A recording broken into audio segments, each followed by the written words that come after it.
Two years in a cell, no trial, no voice.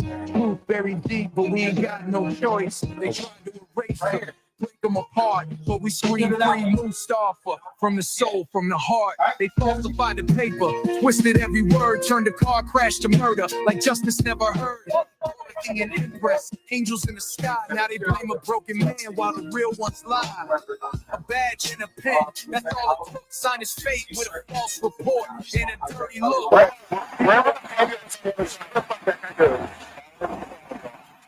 And again, scream Mustafa, loud through the chains. Justice corrupted, drowning in pain. From the cell block to the street, we'll never stop till the walls fall down and the charges drop.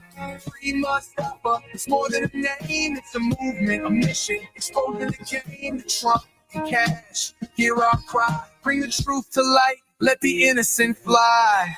Amy Ashworth, playing judge and the jury in a county so dirty, soaked in fury. Police in the courts all in on the plot. They framed an innocent man and left his soul to rot, but his family's out marked and banners held high. While supporters flood timelines, refusing to lie. They want silence, we give them the storm. Truth blazing through like justice reborn. Every post, every chant, every sleepless night is a spark in the dark that's ready to ignite. This ain't just a song, it's a battle cry for every soul. Are we live? We are. We are live. This is not another boring podcast. Mustafa through the police body cam, Judge Carol Weimer under the microscope. Good morning, Prince William County, Manassas City. We have a lot to talk about. We're going to talk about the Mustafa ALJAZAIRI file. We're going to talk about the Michael Philip Brown file. We're going to talk about Mohammed Ikram Sherdel. We're going to talk about Tatiana David. But before we jump into all these files, we're going to recap the Mustafa ALJAZAIRI file. Mohammed, I can recap it. Mustafa ALJAZAIRI has been held at a county jail as a pre-trial detainee. Mustafa had not had court for over 2 years. His preliminary hearing has been suspended by Commonwealth Amy Ashworth. Amy Ashworth is terrified from the evidence. So what does she do? She suspends the preliminary hearing. No trial. She refused to take Mustafa ALJAZAIRI to trial. Terrified of the evidence. It's been 2 years. He sits in solitary confinement. Amy Ashworth, Commonwealth Amy Ashworth, is terrified to put the evidence on the record. So Mustafa sits in solitary confinement for over 2 years without a trial. Now, in Virginia, you're entitled to trial within 6 months. You're entitled to a speedy trial within 6 months. Mustafa have not waived his speedy trial, but he sits in solitary confinement for over 2 years. Now, Mustafa ALJAZAIRI, his file is sealed by the county. Commonwealth Amy Ashworth went to the presiding judge, Judge Carol Weimer, and she sealed off the entire file. The dash camera that's in his vehicle is sealed off by the county. The police body cams are sealed off by the county. Every document in the Mustafa ALJAZAIRI file is sealed by the county. Now, unfortunately for the county, we have the file. We have our hand on the sealed file. And we're actively releasing the file. We're leaking it all over the internet. And what we find in this file is every police report falsified. Now, you don't have to take my word for it. Like I tell you every time I jump on this podcast, I tell you, you do not have to take my word for it. You have an option. You can take the word of the Commonwealth Attorney, Amy Ashworth, who tell you I'm not going to give you the dash camera in Mustafa's vehicle.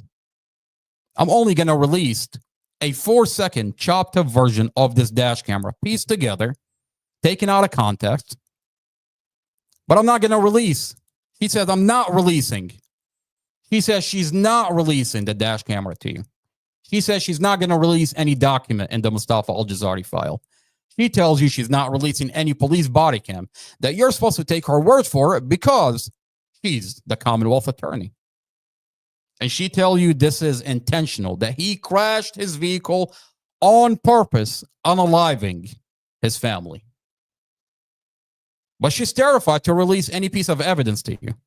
Or you can jump on this podcast every day, and we're releasing the documents in the file. We're releasing the police body cam. We're releasing the dash camera. And every piece of evidence show that this is a vehicle accident. What is this? Chief of police issued a letter. Now, Mustafa's statements have been falsified. The main investigator, Investigator Robert Drum, talked to Mustafa, and on the police report, falsified Mustafa's police report. Mohammed, Mustafa brother, recorded that phone call conversation at the time. So there's a recording of the conversation. That conversation was taken to Internal Affairs. The chief of police and Internal Affairs reviewed the conversation and sent us a letter admitting that this police officer falsified the police report. Mohammed, if you can do me a favor, if you can switch to the exhibits, I'm going to play what NBC4 said on the news. After chief of police sent us a letter. Now, Mustafa was originally charged with manslaughter. After we went to Internal Affairs, submitted an audio proving that this investigator had falsified the police report, within 5 days, Amy Ashworth dropped the charges and retaliated and charged Mustafa with murder. And then NBC4 airs out Mustafa ALJAZAIRI is charged with murder. That's interesting. They admit that this police report is falsified. And then Amy Ashworth goes on and says, we have other evidence. We have the whole file, and we're going to take a deep dive into the other evidence, the material that they had falsified in the Mustafa ALJAZAIRI and sealed out from this county. We're going to take a deep dive, and we're going to show this community how the Commonwealth attorney is lying about Mustafa. We actually find out that Amy Ashworth charged Mustafa with a DUI all the way up to October 1st. He was charged with a DUI. And we have his documents that she sealed, which are his certificate of analysis of his blood. That shows no alcohol, no drugs. So we have a document in the Mustafa ALJAZAIRI file that shows no alcohol and no drugs. Yet they charged him with a DUI April, May, June, July, August, September, October. 7 months he was held behind bars without a bond because they told the courts, she told the courts that this man should be charged with a DUI. Even though on April 11th, they were able to get his blood tested. There was a certificate of analysis. And that's why she sealed it. Because, I mean, when you find out this man has been sitting behind bars based on false charges, I mean, these are false charges. They charged him with a DUI. And his blood is clean. So no alcohol, no drugs. He's not reckless. He's not driving reckless. He's not speeding.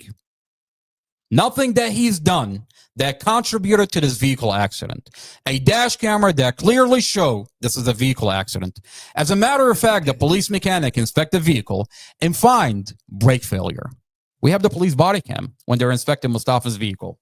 But Amy Ashworth has a toxicology, and she charged Mustafa with a DUI all the way until, from April all the way until October. And then when we come forward with an audio to Internal Affairs that this investigator had falsified Mustafa's statement inside the vehicle.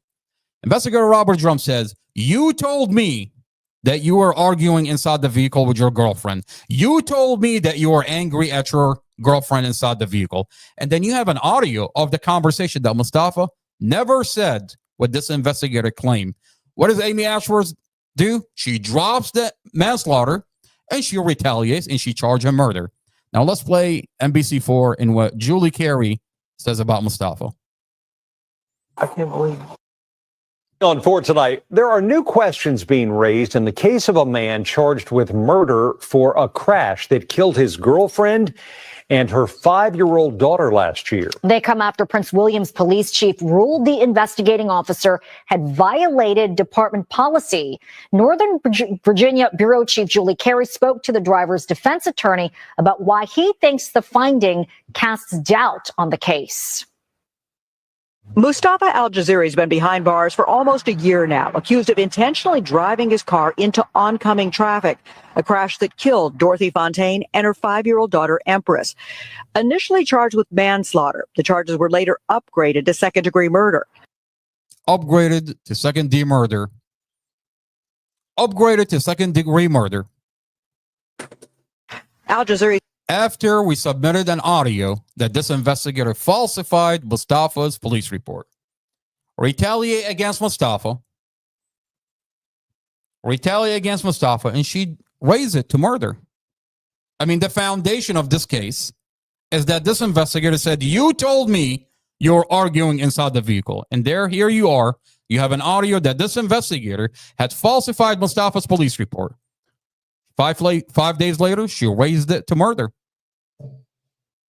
Unbelievable. His family insists the crash was an accident. The defendant's brothers filed an internal affairs complaint with the Prince William County Police, alleging the investigating officer, quote, alleging. You see how NBC4 downplays the whole thing? Alleging. How could I be alleging if I have an audio of the investigator and Mustafa never said what this investigator is saying? I mean, I'm alleging. I mean, alleging is when you don't have any evidence. Alleging. I mean, I have an audio of the conversation. And by the way, you went to Julie Carey.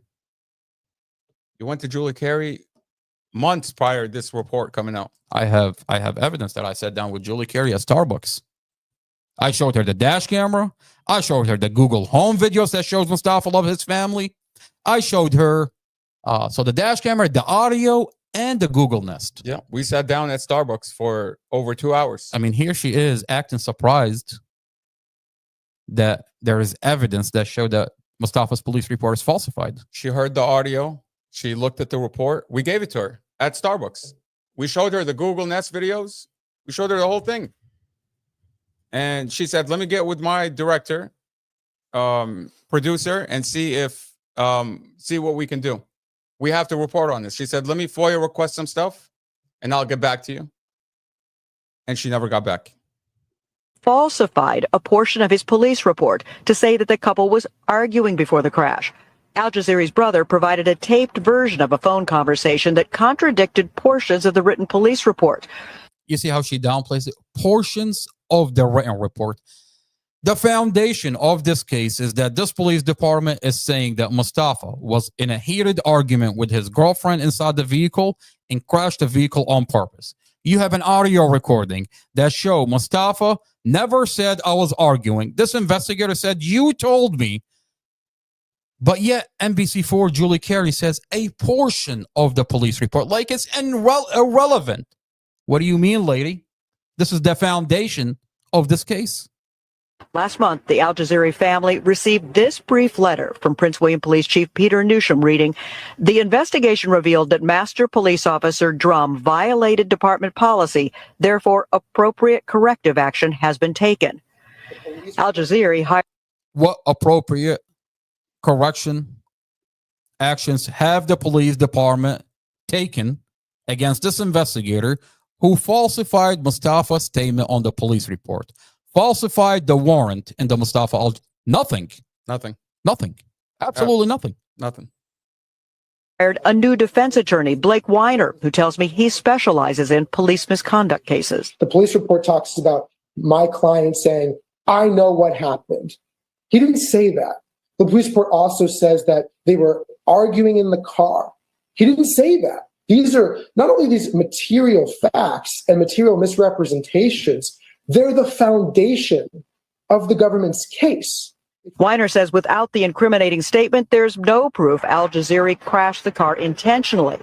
Police will not disclose specifically what led to the finding that the investigating officer violated department policy. Why not? We gave you the audio that clearly showed that this investigator falsified the police report. Why not have internal affairs be transparent with the community? Well, why not? Apparently it's much more than. Oh, it's much more. It is much more. When you open that file, you'll find out that they gave this file, internal affairs, took the file, took the recording, gave it to the same investigator that falsified the police report, and the investigator that falsified the police report writes back and says, I couldn't hear the audio. How convenient. How convenient. The audio is crystal clear. As a matter of fact, we have a 90-minute conversation with Internal Affairs, First Sergeant Sean Shelton, who listened to the audio and is crystal clear. Highlighted the falsifications on that police report. So how could he write? The investigator wrote his own supplemental report and said, I couldn't hear. How convenient. I couldn't hear the audio. Well, yeah, I don't, somehow Drum can't hear stuff. He can't understand witnesses. He can't hear audios. Every time it's something that shows this is a vehicle accident, miraculously, Robert Drum can't hear it or he can't understand it. A witness is talking to him. He can't understand him. So he puts in what he thinks the witness should be saying. He puts down what he thinks the audio should be saying. And, it doesn't take a rocket scientist to figure out that he's trying to pin these charges on Mustafa one way or another. The amount of times they've muted their body cam, the way they're pointing at Mustafa at the scene, they're calling. He's on the sidewalk. He's passed out. Paramedics are all around him. And they're like, where is this guy going? This guy. And this is within the first 30 minutes. Where's that guy going? Wherever the fuck that guy goes, follow him. Investigator Robert Drum. Why are you saying that wherever the fuck that guy goes? You've condemned Mustafa guilty within the first minute you arrived. Why? Well, we'll tell this community why. Mustafa was suing the police department for over $500,000. Mustafa gets in a vehicle accident, and the police department takes advantage of the vehicle accident and turn a vehicle accident. Every piece of evidence showed this is a vehicle accident. We have the whole entire file, and they turn it into murder.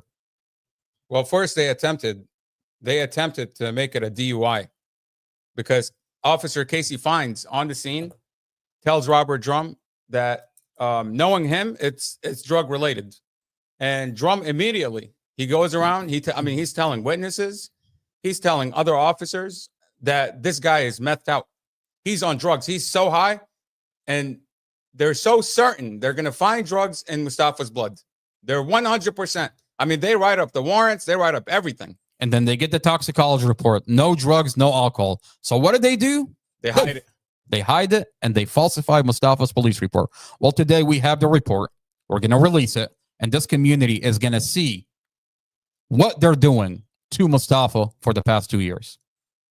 In a statement, a spokesman writes, the community can be rest assured the very minor administrative errors that were uncovered and addressed will not have a negative impact on the double murder charges the accused is facing in the deaths of a mother and her 5-year-old daughter. You see what they say? The minor administrative errors. The case is built on these lies. The entire case. You heard Blake Weiner, Mustafa's previous attorney. He said the case is built on a fake narrative. This whole case. And when he went through the discovery, he's like, I can't believe this case is going to trial. I cannot believe, as a former federal prosecutor, the amount of police misconduct in this case, it's unbearable. I can't believe this case is going to trial. My question is to Lieutenant Jonathan Perot with Prince William County Police Department.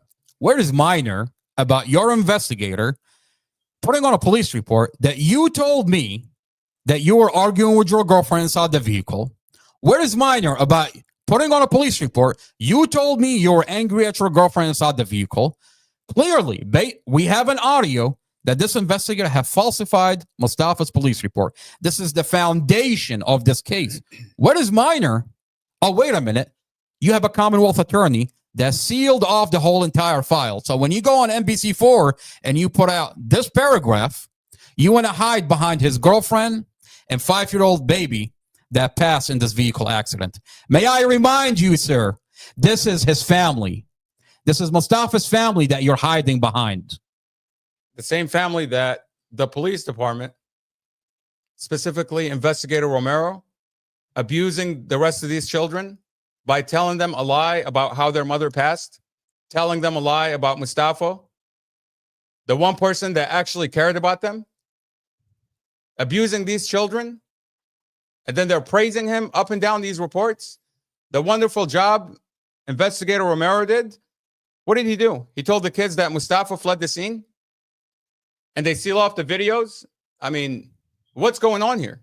He told them that Mustafa fled the scene, left your 5-year-old baby sister to die. And if we couldn't, if he hadn't run away, we could have saved your 5-year-old baby sister. How do we know this? We have the forensic interviews. One of the children, a 14-year-old, the 14-year-old, Javen, says, investigator told me. We know that's a lie. We have the body cam where Mustafa was in a coma. He was helicoptered to the hospital. In the hospital, they ran a toxicology on Mustafa. No alcohol, no drugs. So when he woke up out of a coma, they ran the test, and they ended up releasing Mustafa. Now, this investigator weaponized those kids that we have home videos. We have home videos that show that Mustafa loved those kids. The kids love Mustafa. Girlfriend that loved Mustafa. It was a beautiful relationship. But when the investigator got a hold of those children, the neighbor and the ex-boyfriend got a hold of these children, they weaponized those kids against Mustafa. We have evidence. The child himself tell you. This is what the investigator told me. This is child abuse. And Jonathan Perroque wants to hide behind the mother and the 5-year-old baby. Your police officer falsified the police report. Your investigator falsified the police report. And you want to sit there, seal off the file, and tell the community, nothing to worry about here. These are minor administrative errors. What is minor about an investigator falsifying a police report? The foundation of the case. And the Commonwealth's attorney also telling me the policy violation will not impact the case, writing, the letter has no impact on our case or the charges we brought. We were aware of the mistake that the officer made in his report and had already provided that information to the defense. If they're claiming they were aware of these mistakes, why is Sarah Sammy in court repeatedly repeating Drum's lies? Okay. Oh, that's right. We have our audio inside the court. We have the bond hearing. We have a recording of the bond hearing. Thanks to the Prince William County Sheriff's Office, we have a recording of the bond hearing, and we're going to hear what Prosecutor Sarah Sammy, who's on this case, what she tells the judge. So for Amy Ashworth to say she was aware, is she saying that she was aware that Robert Drum falsified Mustafa's statements from the beginning? Is that what she was aware? Is that why they deleted that body cam? It's nowhere in evidence.com. I can tell you that. It's nowhere in the Mustafa file that this investigator recorded the conversation between him and Mustafa. If it wasn't for you, we wouldn't have a recording. Not only that, but I mean, you have an audio recording with Sean Shelton. Okay. And Sean Shelton tells you, we have the same audio you have. Ours is on a body cam. Where is the audio? Where is the investigator audio in evidence.com? Where is it? It's not there. We know it's not there. Now, what I find interesting is she said, the Commonwealth attorney, Amy Ashford, says, we were aware of the investigator falsifying the police report. Well, ma'am, your prosecutor on August 7, 2023, tells the judge that Mustafa told the investigator, she repeats the lies of the investigator. Actually, she even repeated it in May 10 of 2024. In May 10, 2024. So what is this Commonwealth attorney saying that she was aware? So she's aware, but they're using it anyway. I mean, does that make sense? She said they were aware of the falsification prior, and the letter has no impact on the prosecution. Are you admitting that you know about your officer falsifying? Is that why you sealed this material? I mean, why is there no supplement report then? Where's the supplement report? Oh, that's right. There is a supplement report that conveniently the investigator who falsified the police report says, I could not hear the audio. That's interesting. But your First Sergeant Sean Shelton with Internal Affairs sat down with us. I recorded that 90-minute conversation inside the police department. I have it on YouTube. You can go to it. You can listen to it. And you can hear First Sergeant Sean Shelton highlight the falsified statements that this investigator wrote in his police report. I mean, listen to the audio. He can hear it. It's crystal clear. You know, this is supposed to be internal affairs. I mean, this is what this is who you complain to when you have officer misconduct. It's supposed to be a separate agency, has nothing to do with the officers. But here they are. One hand wipes the other. One hand wipes the other. And if we don't have it on recording, people can say, you're just saying that for your brother. No, we actually have the audio. We have the audio of Sean Shelton listening to that audio. I mean, you can hear in this recording, you can hear the audio of the recording, the original recording. Okay, so if the recording can pick up the original audio, why couldn't Drum hear it? That's what I'd like to know. Why can't Drum seem to hear this audio? He says it's inaudible. They can't determine what Mustafa was saying. Well, Sean Shelton heard it. He highlighted the same exact items we highlighted in that interview, in that meeting. And it's convenient that they don't want to share their finding with the community. Well, of course, because the internal affairs, this police department is covering up for this investigator.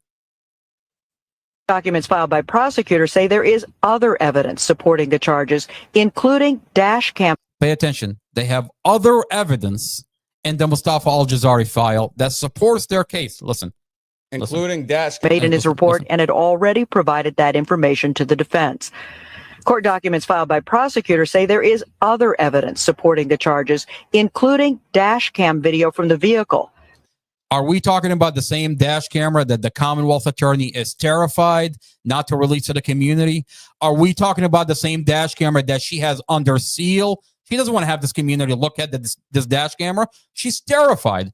And then a year later, after the vehicle accident, when we release the dash camera, what does she do?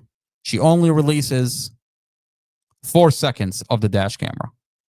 2 seconds in the beginning, 2 seconds at the end, chops up this dash camera, piece this dash camera together, and says, this is what happened. I mean, this is the same dash camera that Chad Mason recently, on October 31st, 2024, took the stand and said, yes, I took this dash camera. I plugged it into my personal laptop, which I know is a violation of department policy with regards to handling digital evidence. Nowhere in this discovery report does it say that this dash camera did not record audio. Nowhere. The prosecutor says it in court, but nowhere on this report does it say that there's no audio. Matter of fact,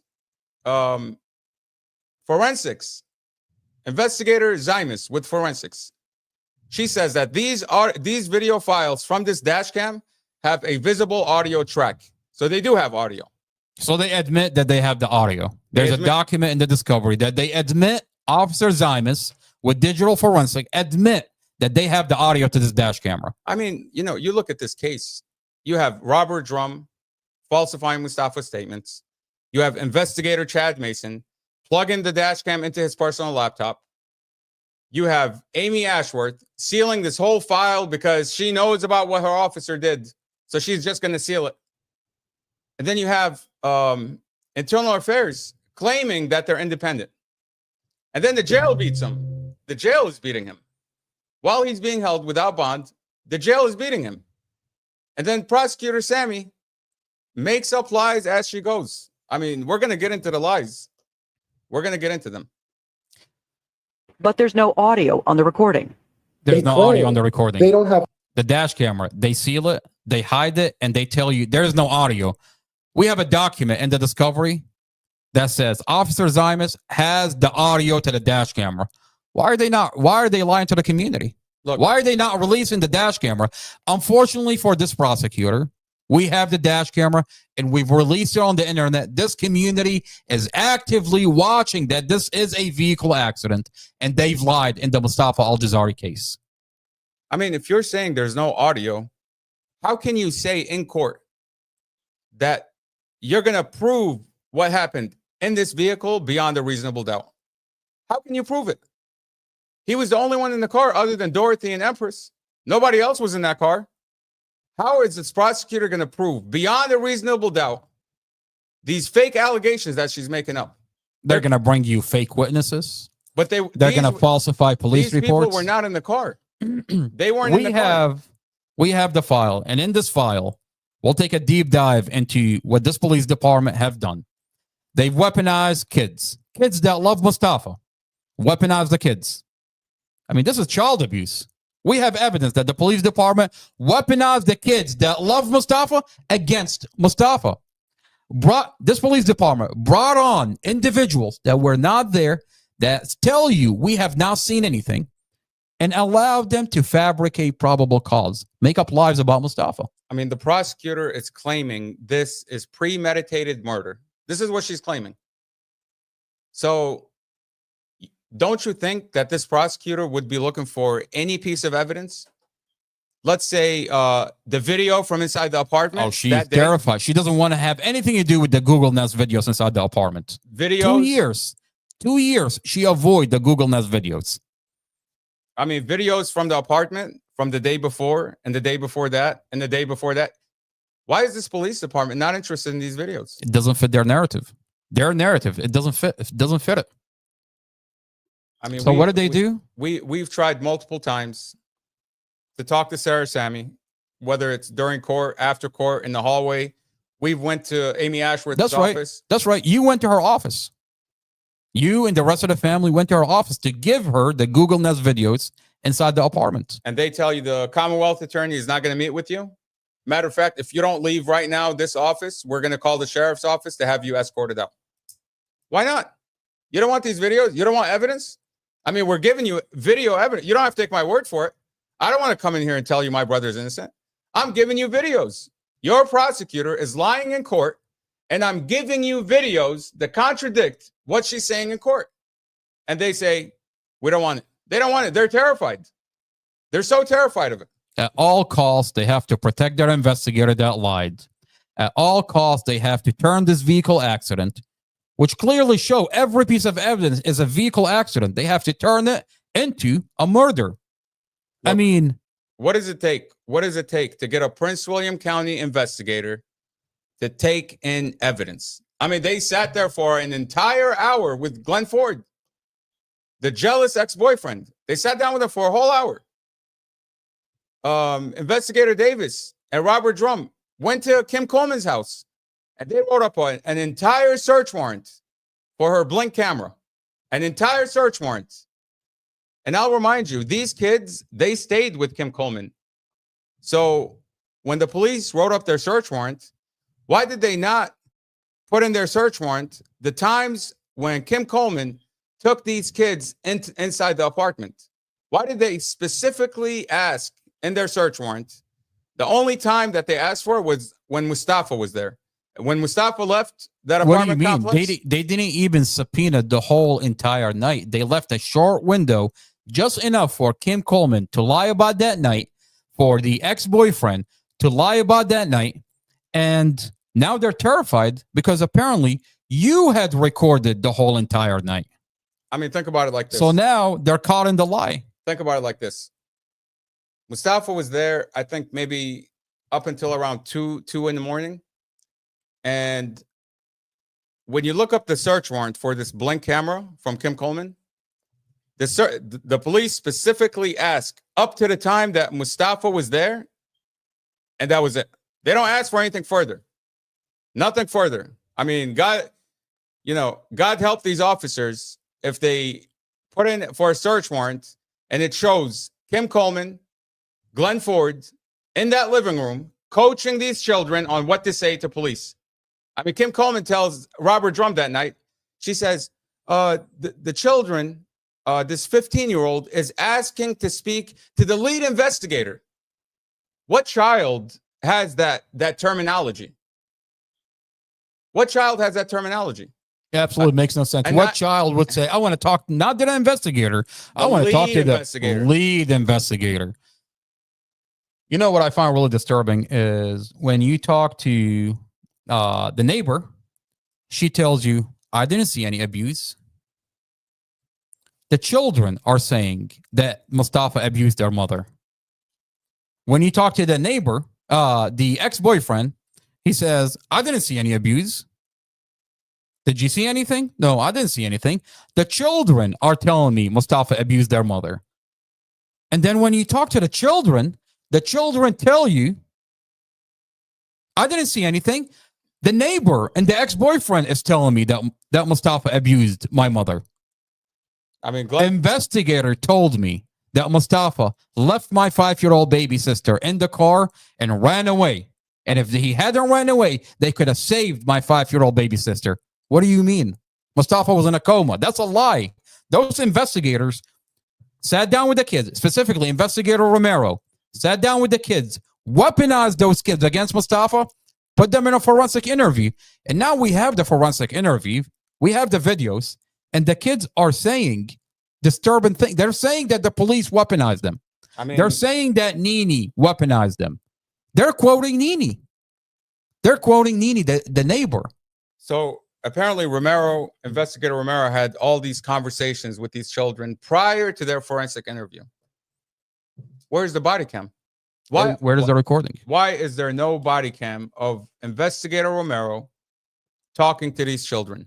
Come on, Muhammad, you know better than that. You want him to record himself weaponizing the kids? I mean, you can lie to children, but children will always say the truth. I mean, you put them in a forensic interview and you have a camera running, and halfway through the interview, the forensic psychologist is asking the children, one of the children, 14-year-old Javen, how do you know this? He tells her, investigator told me. Detective, told him. Specifically, detective told me. So Detective Romero told him, Mustafa fled the scene after crashing the car and killing your mom, and he left your sister to bleed to death. Why would Investigator Romero tell Javen that? Why? I'm curious. Why would you tell a child that? This kid just lost his mother. Why would this police officer, this investigator who deals with kids, by the way, that's his specialty. That's where he works. He's abusing these children. I mean, is Mustafa that juicy of a target that you're going to abuse these children just to pin Mustafa, just to pin these charges on him? They have to get Mustafa at all cost because Mustafa was suing the police. Mustafa's lawsuit was over $500,000 lawsuit, and it dragged from 2018 all the way to the day of the vehicle accident. And then he gets in a vehicle accident, and they have to get Mustafa at all cost. I mean, what are the facts in this case? The facts of this case, he's not speeding. He's not reckless. His toxicology report showed no alcohol and no drugs. The dash camera showed this is a vehicle accident. The police mechanic is inspecting the vehicle, and he finds brake failure. So what do? They falsified the statements. Wait a minute. You have a recording of the conversation. So what do? They start weaponizing the children. I mean, they have to get Mustafa at all cost. Even Drum says on the scene, he says she must have turned into him. He's looking at this wheel that flew out of this Suburban. He's looking at where the Suburban was, where the Chrysler was. He's looking at the radiator fluid on the 4th lane. And he says, the only way this could make sense is if she turned into him. That's what he says. I'm going to pull up the body cam where he says she must have turned into him. Okay. And what do? They seal it all off. I mean, they seal off the whole entire file. No one is supposed to be able to see this.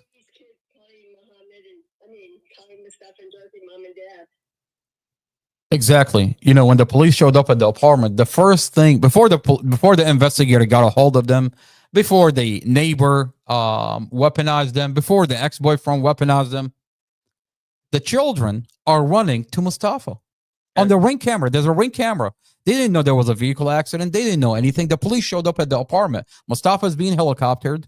Mustafa's in a coma, and the police show up at the apartment. And the first thing the kids do, they run and ask for Mustafa. There's a Ring camera, so it connects to the cell phone. So they're asking for Mustafa. The police are here. And then they ask for their mother. The prosecutor says Mustafa was arguing with Dorothy all day, that he was angry at Dorothy. He hated Empress. And that's why he took them to commit this crime.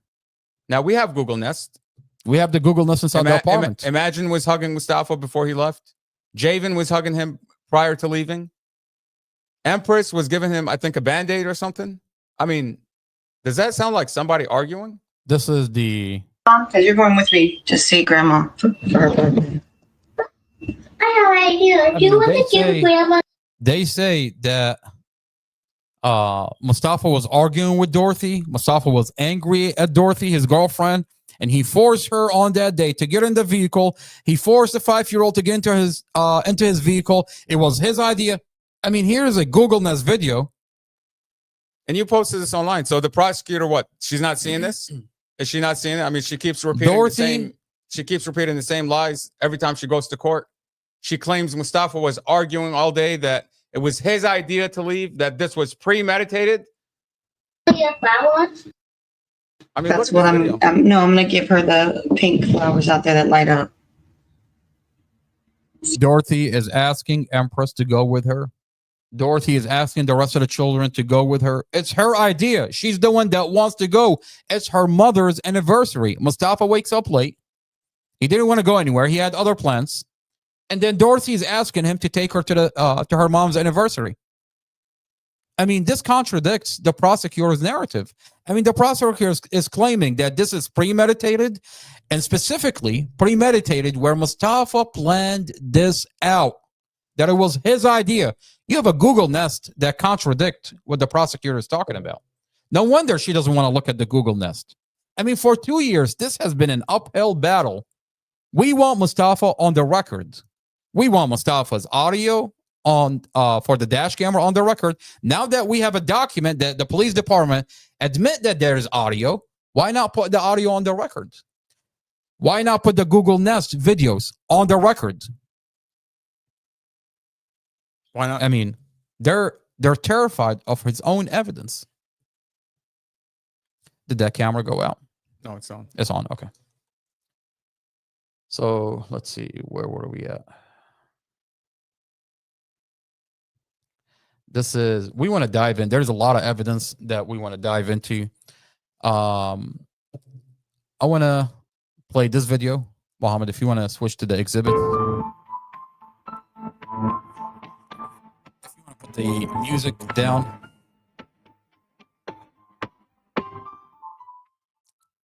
There you go. And there you go. Perfect. Okay, if you want to go back to the video. Our video is okay, perfect. So in the process of us talking to the police department about the investigator falsifying the police report, and that we have evidence that this investigator had falsified the police report, this happens inside the jail. Correctional officer, 6 giant correctional officer, rush into Mustafa's cell. And when they take out Mustafa inside the cell, they're beating him unconscious. When they take Mustafa out, he's half naked, he's unconscious, and he's being dragged from one cell into another cell, where in the other cell, they strip him completely naked, sexually assault him, and then deny him medical. Now, they're attempting to put fear in Mustafa. They want Mustafa to call us and tell us, whatever you're doing on the outside, don't talk about my falsified police report. And when you call the jail on that day, they tell you Mustafa just didn't get a chance to get the phone. You call his attorney, Casey Stevens at the time. He says, I'm not available. Actually, he texted me, I think 5 a.m. that day. The defense attorney that took $55,000, that we find out he has a relationship with the investigator that falsified the police report. It's just odd, by the way. It's odd. May 24th, 2023. This happened around, what time is that? Mohammed, this is Mustafa, half naked, unconscious. He's lumped over, and that giant correctional officer is hitting him on the head, kicking him. He's half naked. You'll see Mustafa lumped over. His feet is barely touching the ground. He's unconscious. He's being airlifted by 2 giant correctional officers. He's limped over. His feet not barely touching the ground. And he gets dragged from one cell into another cell. Now, that day, they told us Mustafa just didn't get the phone. He didn't get the phone. He didn't get a chance to use the phone. Casey Stevens sent me a text message prior to this, by the way, early in the morning, before any of this happened. I got a text message from Casey Stevens saying, I will not be available today. This is Mustafa. He's not available. 2 weeks. For 2 weeks, we were not allowed to see Mustafa. And when we finally got a chance to see Mustafa, we see him in this condition. I mean, take a hard look at his head. He's got bumps in his head. His head is bumpy. His arm, you'll see his arm. His arm is 3 times the size of a normal arm. And may I remind everybody, this is a solitary confined inmate. So you can't tell me that Mustafa was beaten up by another inmate. The only individuals that have access to Mustafa is the correctional officers. This is a solitary confined inmate. In 2 weeks after May 24, 2023, when we finally get a chance, when we're allowed to see Mustafa, we see Mustafa in this condition. Until today, Mustafa is deteriorating inside of our county jail without medical. And not only that, but that day that we had that visit with him, the entire time there was a correctional officer standing right behind him, kept walking back and forth. Intimidation. I mean, he was in fear for his life. He's shocked that he's still alive. He said, they almost killed me. I swear, he said, I died twice. And I don't know how I'm still here. We contact the Department of Justice at the time, and within a week, in the same month, special FBI agents show up and sit down with us. And we find out these are local FBI agents out of the Manassas field office. And they sit down with Mustafa. And then fast forward through their investigation, they end up closing out the case. Well, this was in September of 2023. You remember we told Julie Carey that we were contacted by the FBI. She was shocked. She was so shocked. She said, that quick? The FBI responded? How? And Special Agent Lindsay Coulter reaches out. She wants to come to our home. She wants to talk about this case. And within 2 or 3 weeks, I get an email from the DOJ saying that the case that I had filed is now being closed. This is meanwhile, I'm still in communication with Special Agent Lindsay Coulter. I get an email saying that the case is closed, that they don't have enough information on the complaint that I had, and that if I have more information, I need to refile a claim with the DOJ. I notify Lindsay Coulter because we were in constant communication. And I sent her a copy of this letter that I got in the email.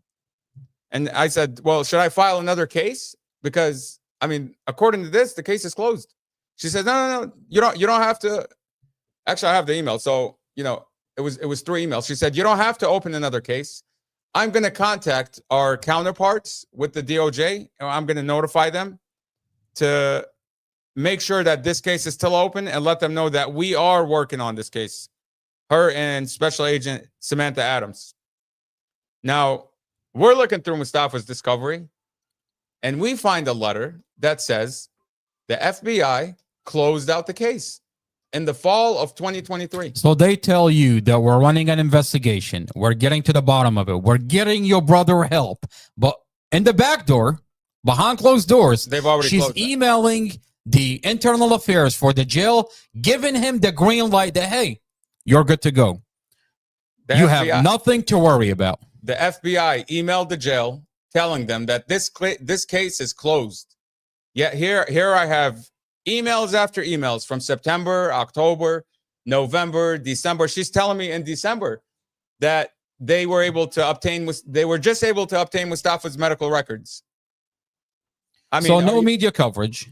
no media coverage. And when you contact the Department of Justice, local FBI agents gets involved only to cover up for the jail and tell the Department of Justice, the prosecutors with the Department of Justice, nothing to see here. I mean, when you ask, we were at the field office, at the FBI field office, and we sat down with those special agents, Special Agent Lindsay Coulter, Special Agent Samantha Huckle, Special Agent Samantha Adams, Josh Huckle. and Josh Huckle. Now, you asked him a very specific question before he got frustrated and ended the meeting. I mean, he got really angry when I asked him that question. I find it very interesting that he got angry when you asked him specific question. I mean, those are basic questions. I said, what have you done since you met Mustafa? What have you done to ensure that this jail is not retaliating against him? What have you done to ensure that you say his bones are not broken? Now, you don't have x-ray vision. We don't have x-ray vision. What have you done to ensure that his bones are not broken like you claim, like the jail is claiming? And he got angry. Not only did he get angry, he actually ended the meeting right there and then. He said, this meeting is over. It's over. Get out of the office. That's it. We're done. We're done here. We're done. Special Agent Lindsay Coulter, her cell phone number is 202-906-9674. We call on Pam Bondi, and we ask her to investigate this special agent. I mean, this is a local FBI agent that got involved in investigating what happened to Mustafa ALJAZAIRI out of Prince William County. Her cell phone number is 202-906-9674. Special Agent Lindsay Coulter. Why is it that she covered up for this jail?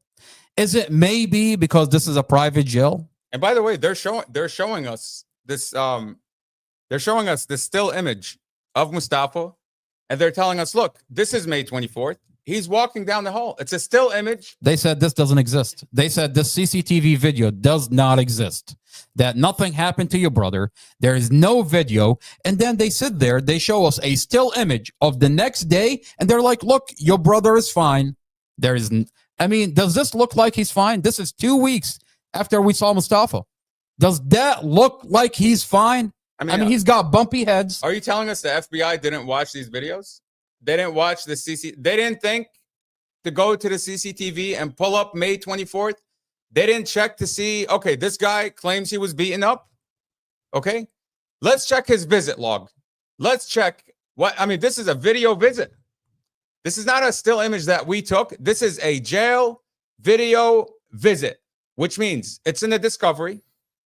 All his visits are in the discovery. This is a visit where Mustafa and I had 2 weeks after his beating. The FBI couldn't get this visit. They couldn't go through medical to see what happened. They couldn't ask that Persian nurse, Gerbital, what did you see that day? Mustafa says she saw him naked after they tore his clothes off. They didn't interview her. I find it really interesting, actually, that Lieutenant Kepler tells the FBI that the one witness that came forward and spoke up, the one that we have a recording of, they tell the FBI that this is a crazy guy, this Richard Brooks. He was heard talking to himself by one of the medical staff. So they write him off as incompetent. Now, when you have a Richard Brooks explaining a situation to you, and you have this video, you're not putting two and two together? So Richard Brooks is now all of a sudden, he's crazy. He's not credible. He talks to himself. And by the way, we have all the medical records from inside the jail where the jail would pretend they gave Mustafa medical. They x-rayed the wrong arm. They x-rayed the wrong parts. They x-ray, anything to avoid the injuries that Mustafa sustained in this beating and sexual attack. Look, we're not claiming to be investigators. We're not FBI agents. But I'll tell you this. Someone who's alleging that they were beaten up, they were sexually assaulted, and then you look at his medical record, okay? Now, if you look at Mustafa's medical record, it's, no complaints. He's complaining of pain here and there, but nothing significant. All of a sudden, May 24th, The jail is administering ice packs. Ice packs for a whole week. I mean, every 4 hours, they're giving him an ice pack after ice pack after ice pack. And you look at his visits and you see the swelling on his head. You see the swelling on his arm. This guy is in solitary confinement. I mean, is the FBI really that stupid? No, Are they that dumb? Mohammed, they're covering up for a private jail. Our county jail is a private jail, does not fall under the Department of Corrections. I mean, you can't be this dumb. This jail, Come on now, you can't be this dumb. is bringing into this county a lot of money. It's a private jail. I mean, you've got local FBI agent covering up for this jail. Anything that this jail does, they're going to cover. And if you think this is an isolated incident, think again. There is other cases that are coming out of this county. This is Mohammed Ikram Sherdil. This is Mohammed Ikram Sherdil. I mean, Mohammed Ikram was held for 4 years in solitary confinement. Go to the exhibit. There you go. In solitary confinement, and they claim he overdosed. This child have not had his day in court. How old is he? 23? 23 at the time. His day in court was robbed. Correctional officer murdered this kid. The jail would like to tell you that he overdosed. That they found him unresponsive because he overdosed. Now the question is, I mean, this is a picture of his face.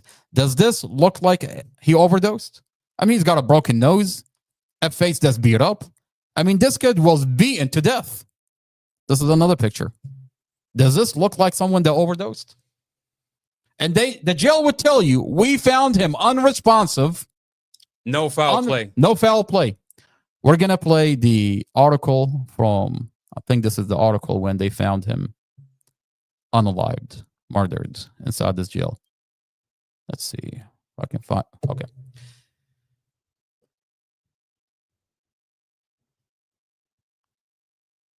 I mean, let's go with their narrative.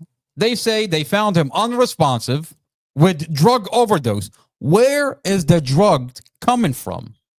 I mean, we call on Pam Bondi. We call on Cash Patel to subpoena the cash app from those correctional officers. You want to find out? You want to crack down on MS-13? I mean, you say all over the news that you're cracking down on MS-13, right? That's what they say, right? That's what they're claiming. Well, in our community, we have a jail that's telling us that inmates, pretrial detainees, are being found unresponsive because of drugs. Well, how is the drugs coming into our county jail? I mean, every time someone... Why not subpoena the cash app from those correctional officers to get to the bottom of it? Oh, wait a minute. It's a private jail. It brings a lot of money into our county. So the FBI and the Department of Justice wants to look the other way. Is that what's happening here? And you have a Commonwealth attorney who sits on the jail board. You have a corrupt sheriff. You have a superintendent. I mean, do we really think these people are going to investigate themselves? What are they going? They're going to do the right thing all on their own. Amy Ashworth is going to investigate herself. I mean, she admitted in that article earlier that she's known about her officer falsifying the entire time. And she was aware of it. That's okay to her. So what does she do? She doesn't correct it. No, she seals it. She seals it, and then she falsified the rest of the file. Weaponizing kids, falsifying police report, cutting the dash camera, muting the audio, crushing and staging the vehicle, anything to turn this vehicle accident into a murder. I'll tell you something really interesting. They claim that the Office of Professional Standards inside the jail, which is supposed to be internal affairs, that's supposed to be like the office that if a correctional officer does something bad, then you complain, you put in a grievance, and then Office of Professional Standards, they come in, they investigate, and they hold that officer accountable. I'll tell you something really, really funny, really interesting. Now, that's supposed to be Lieutenant Jeffrey Kepler. That's the Office of Professional Standards. If an inmate writes a grievance, that grievance goes through the process, and then eventually it gets to the Office of Professional Standards, Yeah. who are supposed to hold these people accountable. Why is it that when you sue the jail, guess who shows up? When you're suing the jail, Who shows why up? is it that the guy of Office of Professional Standards shows up to defend the jail? I mean, you're supposed to be internal affairs. It actually makes a lot of sense. Why is internal affairs? I mean, why is internal affairs? Why does he feel threatened when the jail gets sued? Why are they sending him as the front person for the jail if he's supposed to be independent? Why is he the only one showing up? I mean, when we went to federal court, guess who showed up? He showed up. Office of Professional Standards. Are we expecting this guy to investigate his office? I mean, the jail is being sued for sexually assaulting Mustafa, for beating him up and depriving him medical. And the one person that shows up to court to represent the jail is internal affairs? Come on now. I mean, Lieutenant Jeffrey Kepler, well, Mustafa filed PREA. Lieutenant Jeffrey Kepler sends Mustafa, the same correctional officer that sexually assaulted him, Lieutenant Suda, yelling up and down the hall, Mustafa, you were sexually assaulted. I mean, in front of all the other inmates. And, you know, guess who denies the FOIAs at the jail? The same guy, Jeffrey Kepler, Office of Professional Standards. You think the guy investigating these correctional officers is going to release any FOIA material to you? Of course not. You could sue them up and down. They won't release it. They won't release it because the judges got their back. Judge Weimer is going to dismiss that case any day, anytime. Any judge in the circuit court, they're just going to dismiss it because they work. At the end of the day, their loyalty is to the jail board member, which is Amy Ashworth. Amy Ashworth, the same one that's prosecuting pre-trial, the same one prosecuting individuals, sits on a board to protect the inmate. I mean, how does that even make sense? That's a conflict of interest in itself. Absolutely, it's a conflict of interest. I mean, at the end of the day, Amy Ashworth wants prosecutions. On her belt, she wants to secure prosecution. And then when you have abuse inside the jail, Amy Ashworth looks the other way. So that way, when she gives you a plea deal, you're begging her for that plea deal. I mean, you've got inmates that are getting beaten up, sexually assaulted, denied medical, and she's just on a jail board attempting to. She benefits. Guess who benefits when correctional officers are assaulting these pretrial detainees? Who benefits? Amy Ashworth, of course. I mean, let's take a look at plea deals. Let's look at plea deals for people that are held without bond versus people that are not on bond. I mean, what do you think happened to Muhammad? 99%. Take Muhammad Ikram Shardil sat in a county jail for 4 years. Without trial. Without trial. Without trial. You sit in a county jail without trial. And then the minute the evidence came forward, I mean, I spoke to that poor mother. I spoke to his poor mother. She tells me, we had evidence for Muhammad Ikram Shardil, and he was coming home. The next day, they find him unresponsive. I mean, this is Muhammad Ikram. They find him unresponsive because, the jail wants to tell you we found him because of unresponsive, because of drug related. Well, if that's the narrative that you want to give us, how are drugs coming into your cell? I mean, this doesn't look like drug related. This does not look. You beat this kid to death. Are they saying drugs are coming into their jails? If that's the case, where is our Department of Justice? Where is the FBI from investigating our county jail? Or is it because it's a private jail and it brings so much money into this county that everybody seems to look the other way? I mean, Mohammed, I'll ask you a question. You've got a senator all the way in El Salvador. You've got a senator all the way. If you do me a favor, if you pull up the exhibit, if you want to pull up the volume. I mean, Mustafa sits in a county jail for over 2 years, no trial, and they won't put the evidence on the record. Yet you have a senator, no media. The media does not cover Mustafa's story. The FBI doesn't want to get involved. The Department of Justice idly sits back. watching a Commonwealth attorney falsify every piece of evidence in the Mustafa ALJAZAIRI case. And Mustafa deteriorates inside the jail, no medical, and we have evidence CCTV video where correctional officer beat him and abused him. We have evidence that Mustafa is innocent, that this is a vehicle accident. No media. They're taking a backseat investigating Mustafa's case. But yet you have a senator all the way in El Salvador advocating for a prisoner. Advocating. Sir, have you looked at your country? Have you looked at what they're doing to U.S. citizens in Prince William County? Have you looked? Put it up for a little bit. Put it up.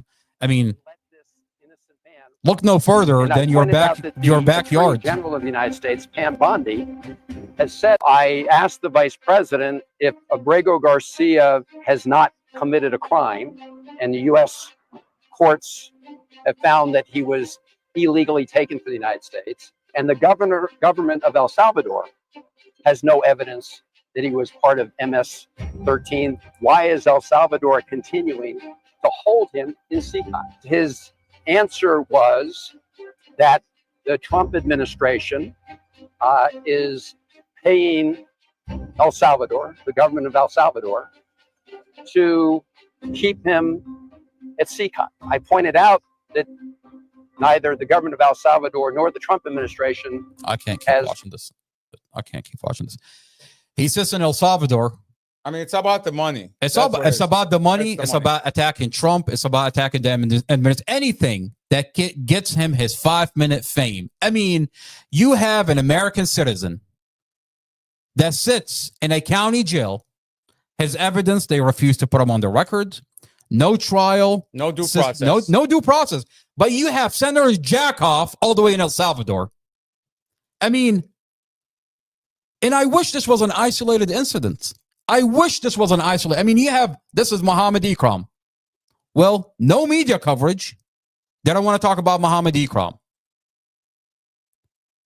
We have other files that's coming out of Prince William County, Manassas City, where these are not isolated incidents. I want to dive into the Tatiana David file. And while Senator Jackoff is all the way in El Salvador, sir, look no further than your backyard. Tatiana David is, according to the police department, is an abductee. This is the narrative that the police department wants to give us. And they put out an article on the news. And they said that they found her, if you want to switch the exhibits, outside the vehicle. They said Davis was found outside the vehicle by police. Tatiana David,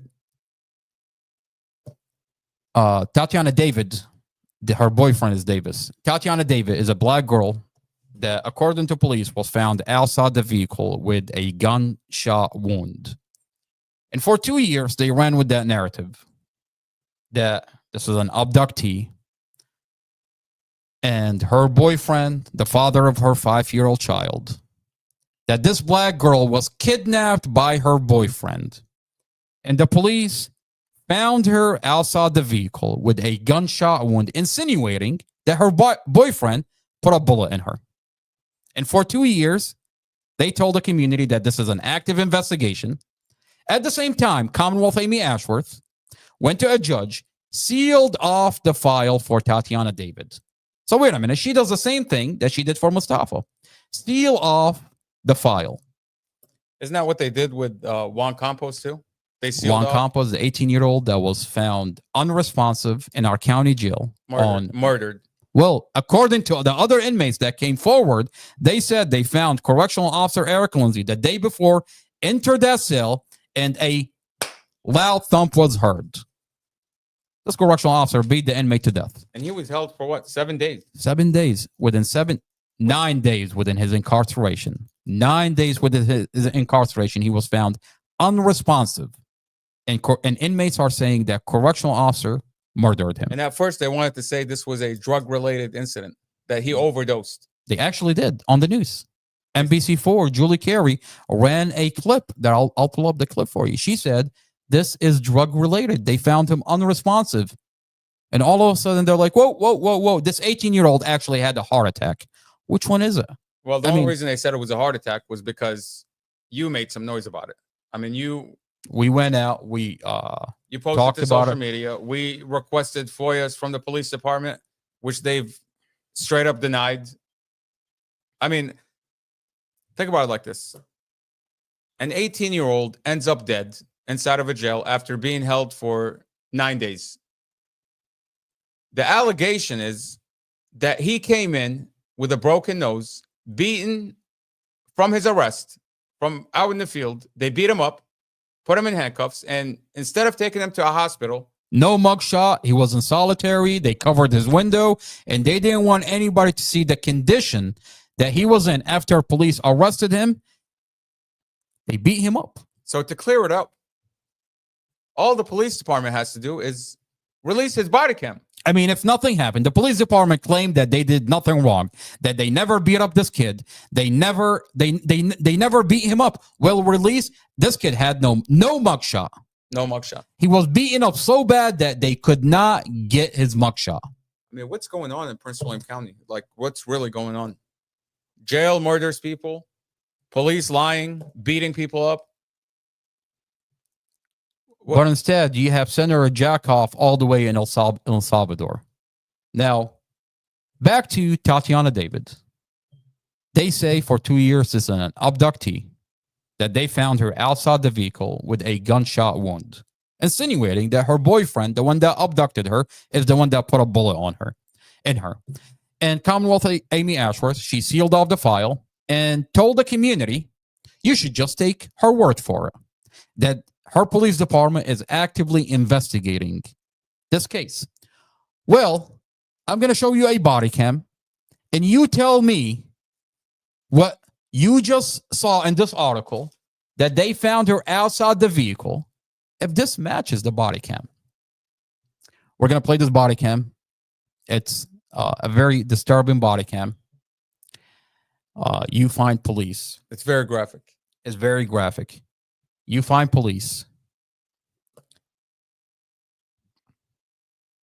rolling Tatiana David inside the vehicle like a pretzel, and then drag her by her feet, reposition her somewhere else.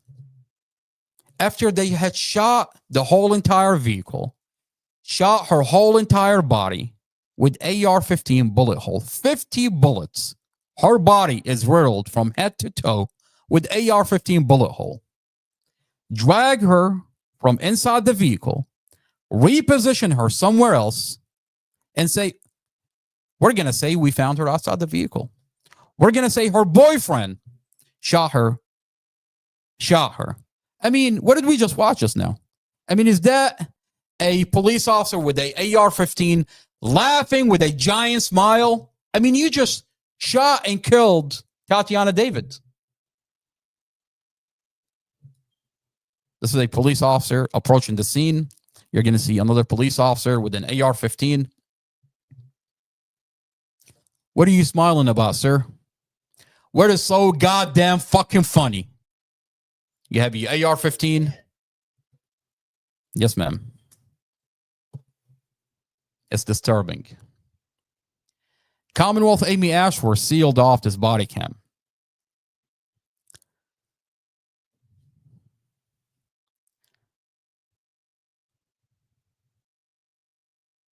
You'll see the boyfriend that they say had shot Tatiana David. They say that he aggressively came at the police. He was outside his vehicle. Well, you can see him being carried out. You can clearly see him. He's inside his vehicle, and he's being dragged from inside the vehicle to outside the vehicle after they had shot him with an riddled the vehicle with AR-15 bullets. I mean, he never came out of the vehicle. But they want to lie to the community and say he came at them. He shot at them. There is no gun that's found in this vehicle. I'll tell you what happened here. Police overreacted. They pursued the vehicle, thought there is a gun. They shot at the vehicle, put 50 AR-15 bullets, and then realized, oops, There is no gun. What are we going to do now? They take Michael Davis, drag him from inside the vehicle, reposition him somewhere else, only to say he aggressively came at us. They go into the vehicle, they take Tatiana David, drag her from inside the vehicle, reposition her somewhere else. I mean, here you see, they had already dragged Michael Davis, the boyfriend, outside the vehicle, repositioned him somewhere else. Michael Davis, by the way, sits in a county jail right now, awaiting trial. When we release his dash camera, they pushed his trial a year from now, hoping that the community is just going to forget about this body cam. And they get to do whatever they want with Michael Davis. At the end of the day, this body cam is sealed. And there is no media coverage that's going to cover the story. I mean, where's NBC4? Where is Senator Jackoff that's sitting all the way in El Salvador from this black girl that's murdered by the police? Right in our backyard. It's been 2 years. It's been 2 years. What have they done so far? I mean, where's the FBI on this? Where is the FBI? You'll see Tatiana David rolled around inside the vehicle and then dragged, repositioned somewhere else. You know, the disturbing part about this whole thing is state police, by law, they're supposed to outweigh the risk. By law, they're not supposed to pursue an abductee. Well, according to their policy. According to their policy. That's their policy. Well, they pursued that vehicle. Clearly, someone made the wrong call to pursue that vehicle. At that point, you would assume, you would say that whoever's in charge in Virginia State Police is going to have accountability and is going to say whoever made that call is going to be held accountable. I mean, and to make it worse, they not only pursued the vehicle, they put 50 AR bullet hole into that vehicle. Even then, you can say whoever is in charge, the chief of police, can hold the police officer involved accountable. You made the wrong call. In a moment of panic, you reacted and you thought he had a gun. You realize he did not have a gun. You can still have accountability and continue to have trust within the community, because you can say there's a chief of police that's going to have accountability. But to have a cover-up where you drag a black girl from inside the car, reposition her somewhere else to cover up for the mistake that these police officers engaged in, you pursued the vehicle, you put bullets into that vehicle. And may I remind you, this is, according to you, is an abductee.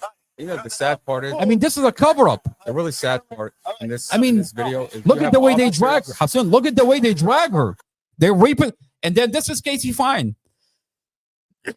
This is the same officer that's involved in the MUSTAFA ALJAZAIRI. He's sitting there smiling and laughing. I mean, isn't that what he was doing to MUSTAFA when MUSTAFA was in a coma in front of his vehicle?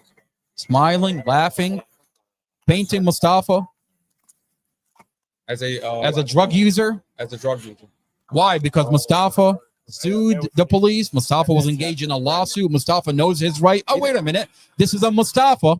This is a Middle Eastern Arab man that's not supposed to have rights in this country, according to you. So when he tell you that I have rights in this country, you're going to be like, oh, you must be on drugs. You know what I find really interesting is that in this discovery report, in this police report, every officer wrote down a summary. They wrote in detail what they did, what their role was. And Casey Fines never talks about what he did that day. Now, I'm not talking about this case. I'm talking about wasn't his body cam off on mute the whole time? His body cam was on mute the entire time. Interesting. And he never talks about telling Drum that he had an interaction with MUSTAFA, that he's the reason for this entire chain of events. This entire chain of events that occurred when Drum says, wherever the fuck that guy goes, follow him and get a blow draw. It was all because of Casey Fines.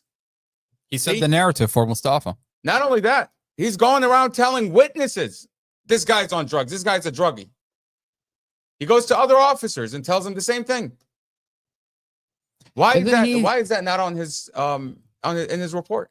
Isn't he the same officer that calls into another officer, Officer Duplessis, and says, "We've been watching Mustafa." By the way, this is within like the first 30 minutes. He's on the phone. He calls Officer Duplessis. You can see it in his body cam. He calls Duplessis. And immediately afterward, he pulls out his notepad. He's writing down Mustafa, Dorothy, Empress. Now, how were you able to get such details on Mustafa? How were you able to get that much detail on Mustafa? And he gave that information to Drum. I mean, within I want to say within 45 minutes, Drum, all these officers, they knew exactly who Mustafa was. And why is it that the hospital reports Empress as Jane Doe? Until the next morning, they don't have her name. When I called the hospital at 2 a.m. to check on her for Mustafa, the hospital says, we don't know her name. I'm sitting there giving the hospital this baby's name. They marked her as John Doe. Jane Doe. And Drum had that information. Casey Fines had that information within the first 30 minutes. Why did they not inform the hospital that this is Empress? Why did they not call her biological father before pulling the plug on her? Why not? I have the body cam that they're actively blocking her biological father, who's begging the police to be next to his 5-year-old daughter. Instead, you have a physician that calls into the organ transplant, matches those organs, and unplugs. The same physician that operates on Empress that says she is stable makes the call to unplug and harvest those. I mean, it's crazy. And we have the documents, and we're going to take a deep dive into. And what I find really disturbing is, I mean, the hospital refused to let Mustafa be with Empress, yet they allowed an abusive ex-boyfriend. I want to say abusive because there's a report in November of 2022 where ex-boyfriend Glenn Ford had to call the police to kick Dorothy out in the wintertime along with her kids. The hospital lets that guy in to see Empress. They let that guy be with Empress. Well, we have body cams where the police department is telling the ex-boyfriend, we need you. We need to get our ducks in a row. We need to get Mustafa off the street. Are we talking about the same Mustafa? That, Mohammed, if you do me a favor, if you pull up the exhibit and if you increase the volume on the exhibit. This is a document. This is a phone call with Mustafa's lawyer. After he was beaten up. Now, after Mustafa was beaten up, after Mustafa was, his police report are falsified, we reached out to the lawyer that was representing Mustafa in Mustafa's lawsuit against the police. Mustafa had a lawsuit for the police violating his rights from 2018 all the way to the day of the accident. So we reached out to his lawyer at one point, and we told him this is what's happening with Mustafa. And it's one thing when I say it, that this police department is targeting Mustafa, are turning a vehicle accident into a murder, falsified every police report. I mean, we have officers on the scene that are actively targeting Mustafa and falsifying and manipulating the scene. This is what his lawyer, it's one thing when I say it, it's another thing when his lawyers say it. This is a phone call between us and that lawyer. That wrote the report, he lied on the report. We recorded that conversation. I'm sure he did. Yes, sir. I'm sure they all know that you sued the Stafford cops. And they beat your brother up because they know that you sued the Stafford cops. Yes, sir. Mustafa was in an active lawsuit against the police, and they took advantage of a tragic vehicle accident. What do you have on your list? I have a lot on my list. I wanted to take, before we jump into what's on here, I want to quickly cover the Michael Phillip story. This is an active situation. This kid is in a county jail. Commonwealth Amy Ashworth seems to have a track record of a common theme in our county that regardless of the evidence, she's going to do whatever she wants. Mustafa ALJAZAIRI, regardless of the evidence, She has him sit in a county jail for over 2 years, suspends the preliminary hearing. Michael Davis, let's, if you do me a favor, I'm going to play the, what the news is talking about with Michael Davis. And we're going to tell you what exactly is Commonwealth's Amy Ashworth is doing in the Michael Davis case. Now, when you look up the news, this is what the news tell you. Meanwhile, in the Commonwealth, a Virginia man sentenced to 30 years in prison for raping a drunk 15-year-old girl in the Manassas parking garage. Philip Michael Brown was convicted in September. Investigators say he picked up the girl who had asked for help, then drove her to the parking garage where he raped her. She was found hours later in Manassas City train station bathroom. Brown was tracked down through GPS trackers on the girl's phone. The DNA evidence at the trial proved that Brown sexually assaulted that teen. Meanwhile, in the Commonwealth, when I first heard about the Michael Davis situation, I found out about Michael Davis on Facebook, on Prince William County Police Department, and Amy Ashworth has put out a post about a conviction that she got out of Michael Davis. And when you read the story, it's a horrible story. I mean, you're talking about someone raping a 15-year-old, and I'm reading the story, and then I get to the part where it says Amy Ashworth is thanking investigators for their outstanding work. You know, I took a step back and I said, I wonder if I can FOIA or request anything in the Michael Philip Brown case. Any document, any body cam, any piece of evidence that show that Michael Philip Davis committed this heinous crime. And I just took a step, I just contemplated over that. And then I get a hold of his family. And then his family told me that Commonwealth Amy Ashworth convicted Michael Philip Brown regardless of the DNA evidence. I mean, process that for 2 seconds. What does that mean? You have that DNA evidence is not in that girl. It's 2 other individuals. That is not Michael Davis' DNA. I mean, you know how terrifying that is? So she convicted him without... Regardless of the DNA evidence. On the news will cover up for Commonwealth Amy Ashworth, tells this community that they found Michael Davis' DNA on this 15-year-old. But it's not. It's not. It's not. It's not his DNA. You know how terrifying for a black man to be living in Manassas City, Prince William County, that regardless of the DNA, you're out on a weekend, and regardless of the DNA, they're going to arrest you, put you in jail, take you to trial. I mean, what happened to... And regardless of the DNA, they're going to convict you. What happened? Why? Beyond the reasonable Because you're a black man and you're up against a 15-year-old white girl. I mean, doesn't this go into the deep-rooted history of Manassas and Prince William County? I mean, you know how unsafe this county is to live as a minority. I mean, this is not a community anymore when Amy Ashworth can do whatever she wants. I mean, this is terrifying. I mean, think about it. Regardless of the DNA, they're accusing you of raping a 15-year-old. I know we can't say that word on YouTube, so we're going to use that word. I mean, so regardless of the DNA, this is what's happening in our county. Oh, wait a minute. Who cares? It's a black guy, right?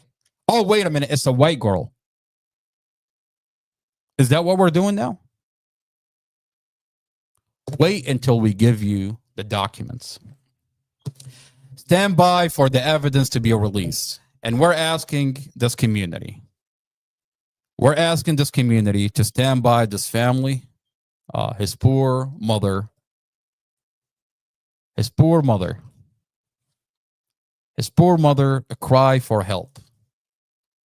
His poor family, his poor uncle, they cry for help. They say, why can't we get our side of the story on the news? Why are they lying to the community? Why are they telling the community that they found the DNA evidence of Michael Philip Brown on this girl when it's not his DNA? I mean, so you have a situation where the media were cover up for the Commonwealth attorney, and Commonwealth attorney can do whatever she wants in courts. I mean, the community thinks he's guilty, so why not? You know, I'll say this. You had a case against the sheriff. I did. The sheriff is one of the highest positions in the county. I mean, he runs the county, the top authoritative figure in the county. And in your motion, I mean, you were charged with a simple trespass.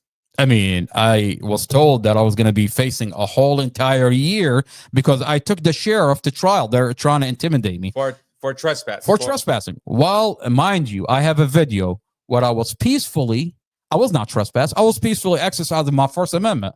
I was talking about my brother, MUSTAFA. I was talking about the other inmates that have been abused inside the jail, murdered in our county jail.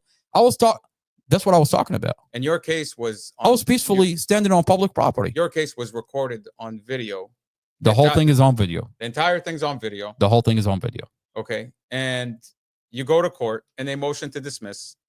And the judge is answering for Sheriff Hill while he's on the stand. The judge, first of all, they bring me a retired judge. They get you a retired judge. So whatever I put in as a complaint against this retired judge is ineffective. She's retired. She doesn't care. She can care less. This judge is Jeanette Irby, and she's running a business, a website, a mediator business. And what she's essentially doing in our county is she pulls favors for the sheriff and other dignitaries in our county. The chief of police, the sheriff. She charges you $400 an hour if you reach out to her and you have her mediate a situation for you. Judge Jeanette Irby, retired Judge Jeanette Irby. She will mediate a situation for you, and I'll tell you how she mediates a situation. You pay her $400 an hour. She will go out to whoever is involved, and she will pull in favor. Under the table, you'll pay her a certain amount. She'll take that money. She'll pay the sheriff. She'll pay the chief of police. She'll pay whoever judge is involved or whoever is involved in this county. And essentially what she has the backing of those individuals that you pay her a certain amount of money, and she'll get you whatever you want out of this county. Now, what did they do in my case? They brought me this individual, a retired judge who they put on the motion to dismiss. Now, Mohammed, I have evidence that I was not trespassing, that I was peacefully standing. It's on video. Mm-hmm. It's on video. She gets involved, and this is before my jury trial. So we have a motion to dismiss and evidence. What she does, she blocks the evidence from the jury. I mean, we keep seeing this. I mean, you know how weird that is? We keep seeing this over and over in Prince William County, where a judge comes in and they're pulling favors for the prosecutor, for the sheriff. Now, how are we supposed to entrust? I mean, I remember we were at the protesting at the governor's mansion, and Terrence Cole comes out and he says to our mother, "Mom," he says, he called her Yaya. He says, "You remind me of my Yaya." He says, I need you to go home and just trust the process. Trust the judicial system. There's safeguards. Trust the justice process. It's a slow process, but you have to trust the justice system. Justice will be served. And every single person told us to stay quiet. Don't talk about it. Now, don't talk about it. I mean, they told me, my lawyer, my defense attorney tells me, Amar, don't talk about the judge. Don't talk about what they're doing. I'm like, but sir, they brought in a retired judge, and half the evidence, the jury is not going to see it. I mean, what's the point of having a jury trial if they brought me a retired judge that's blocking the evidence so that the sheriff that I'm going up against can do whatever he wants in court. I mean, they're not going to see the evidence. So the judges preset the rules for the trial so that you can't bring this in. This is not admissible. Yep. You can't talk about your First Amendment. Yep. You can't talk about this. You can't talk about that. They pretty much set the stage. Yep. And they tell me don't talk about it. They put it for the sheriff's favor, basically. Okay. I mean, in court during a motion to dismiss, my lawyer would ask the sheriff. The sheriff would be on the stand. By the way, I have the whole thing recorded. It's on the internet. And if you do me a favor, if you can put the exhibit on the screen, if you want to put this is Jeanette Irby, Judge Jeanette Irby. I kid you not, I don't know where they found this lady from. This is Jeanette Irby, retired Judge Jeanette Irby. And they brought her out of retirement. I kid you not. And if you do me a favor, I can't stand looking at her. If you want to put me back on the screen, I swear to God, I've got PTSD from this lady. I don't know where they found this vampire from. I kid you not. They opened a coffin. They went somewhere and they opened a coffin. They took this vampire out. A corpse came and manifested behind the bench. And she sits there and blocks half the evidence. I mean, I'm sitting there thinking I'm going to go to the jury trial, and I can show the evidence. I mean, the whole goddamn thing is on video. She blocks the evidence, and all of a sudden, I'm being told by my lawyer, mind you, my lawyer is telling me, Amar, don't talk about what happened in courts. I want you to not take a jury trial, take a bench trial. I'm like, what do you mean? You want to put my fate in the hand of a retired judge the same way with Jeanette Irby? And he says, I mean, the advice that he gave me are mind-blowing. And they tell you, don't talk. I tell you what. If I had not talked. This is a scare tactic. It's a scare tactic. Don't talk. It's a scare tactic. Don't talk about your case. Don't talk about your case. I mean, so that when they run you over, nobody knows about it. I mean, this is a letter that the Commonwealth when attorney. When they step on you, nobody knows about it. Nobody knows. And of course, when they falsify your reports, I'll tell you what they're doing. And the reason is terrifying. The only reason, by the way, I got to beat the sheriff is because I was public. The only reason I got to beat the sheriff is because I was public. And the terrifying thing is I see it happen over and over and over again. Mohammed Ikram Sherdil, they told that poor mother to not talk. Don't talk about your son. Don't talk about what they're doing to you. They tell the poor mother of Michael Philip Brown, don't talk about your case. Don't talk about the details. Trust the justice system. Well, look at what they've done to Michael Philip Brown. Regardless of the DNA evidence, they convicted Michael Philip Brown. When I talked to the poor mother, she told me, they're still telling me not to talk. I mean, they're telling me there is an appellate court that I can file an appeal and that I should trust the justice system, that I shouldn't talk. My question is, ma'am, look what they've done to your son.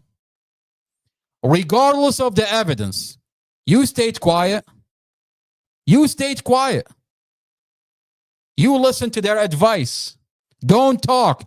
Don't be public about what they're doing to you behind closed doors. Don't tell this community how they're stepping all over you and your son and your family. I mean, this is a common practice in Prince William County, Manassas City, where they have lawyers that make deals behind closed doors with the prosecutor. They tell you and they intimidate you not to talk about the details. I'm here to tell you that if you do not talk about what they do to you behind closed doors,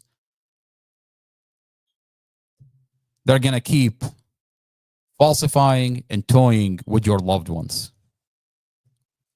That poor mother need this community's help. We ask this community to talk about what they're doing to Michael Phillip Brown. Reach out to the media outlet. I mean, the media is lying. The mother, the family, they have evidence that this is not his DNA. That they convicted Michael Phillip Brown regardless of the DNA evidence.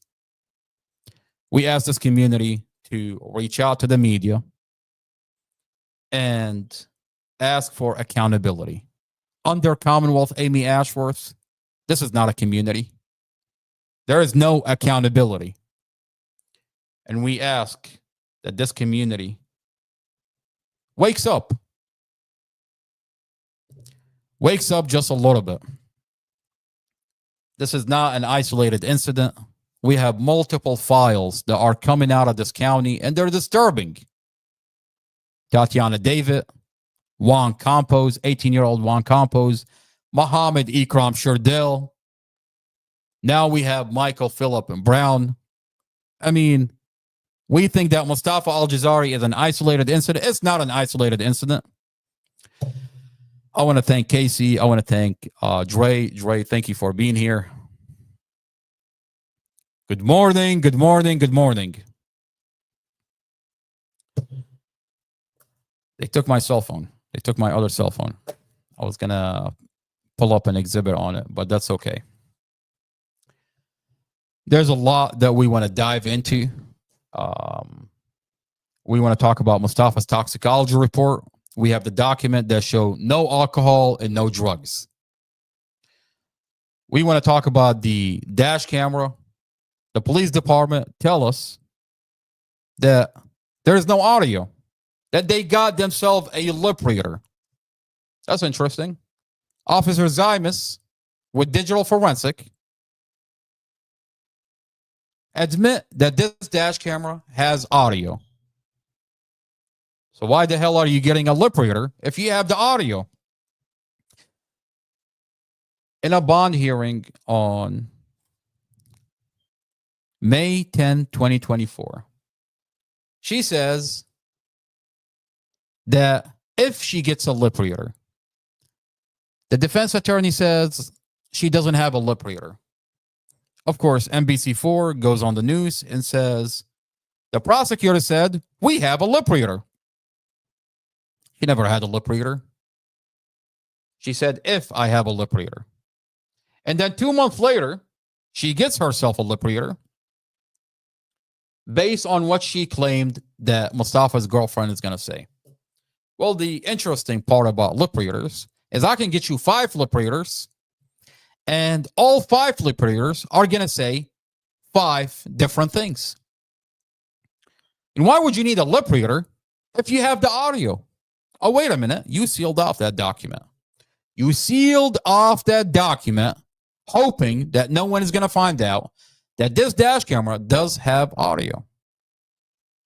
We're going to take a deep dive into what this lip reader is saying, and you're going to be shocked when you watch the dash camera and you watch what this lip reader is saying. I mean, she's flat out falsifying the content of the dash camera. And this dash camera that we leaked out on the internet. Mind you, the Commonwealth attorney is terrified of this dash camera, that she has this dash camera under seal. We have this dash camera. We've released this dash camera, and it clearly showed that this is a vehicle accident. That there is no argument inside the vehicle.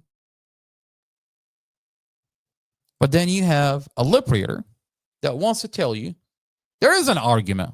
Interesting. When you watch the dash camera and see what they're saying, you're going to be horrified. Horrified. Is that MUSTAFA? I want to bring MUSTAFA into the podcast. We have MUSTAFA joining our podcast from solitary confinement in our county jail. MUSTAFA has been held at a county jail for over 2 years. Mohammed, is he on? Okay. So we're going to talk about the lip reader. And we're going to talk about, there's a lot that we're going to talk about. But we're going to take a break. And when we come back, we'll dive into the Mustafa ALJAZAIRI case. This is not another boring podcast. Mustafa, through the police body cam, Judge Carol Weimer under the microscope. Mohammed, do you want to, is there a way that you can put some kind of video so we can go on break? Casey, I love you, ma'am. Thank you for being here. I want to thank everybody that is here. Farah, I love you, ma'am. Thank you for donating into Mustafa's legal fund. I want to thank Bustos for providing us the equipment to be able to upgrade this live. I want to thank Casey for being there and doing a lot behind the scenes. I want to thank Shelly for doing a lot behind the scenes. I want to thank Becky, Dre, everybody. Mustafa's legal fund is Mustafa. It's a Cash App. It's Mustafa Legal Fund. You can support, or you can support this podcast directly by donating into this podcast.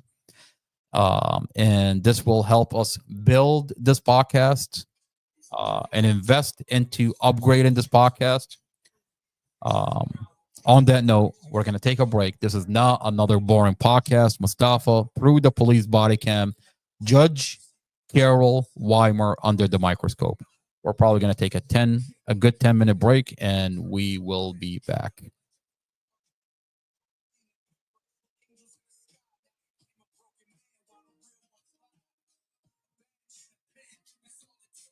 That's not the right connector. I think you have the other one.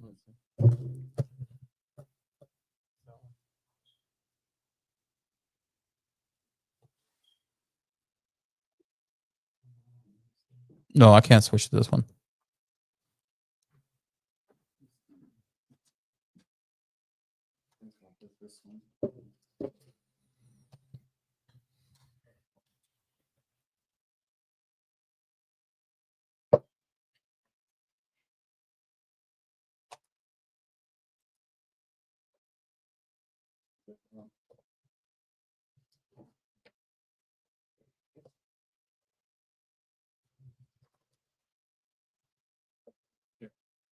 You got it. I'm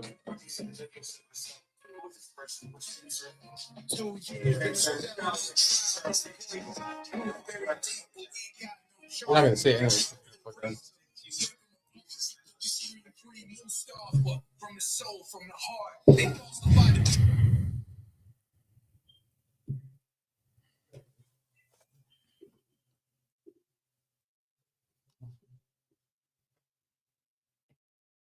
A pen, that's all it took. Sign his fate with a false report and a dirty look. No hearing, no rights, just solitary pain. Correctional officers beating them again and again. Change, justice corrupted, drowning in pain. From the cell block to the street, we'll never stop till the walls fall down and the charges drop. Free Mustafa, it's more than a name, it's a movement, a mission, exposing the game to Trump and Cash. Hear our cry, bring the truth to light, let the innocent fly. Amy Ashworth, playing judge and the jury in a county so dirty, so fury. Police and the courts all in on the plot. They framed an innocent man and left his soul to rot. But his family's out marching, banners held high. While supporters flood timelines, refusing to lie. They want silence to give them the storm. Truth blazing through like justice reborn. Every post, every chant, every sleepless night is a spark in the dark that's ready to ignite. This ain't just a song, it's a battle cry for every soul locked up while the guilty lie. We free Mustafa, loud through the chains. Justice corrupted, drowning in pain. From the cell block to the street, we'll never stop till the walls fall down and the charges drop. Free Mustafa, it's more than a name, it's a movement, a mission, exposing the game to Trump and Cash. Hear our cry, bring the truth to light, let the innocent fly. 2 years too long, time to rise above. Truth is power, fueled by love. So we'll march, we'll fight, we'll never let go until Mustafa walks free and the whole world knows.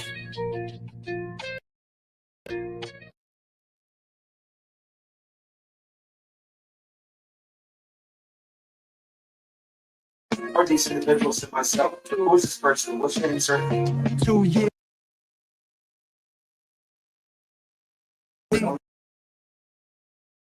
Like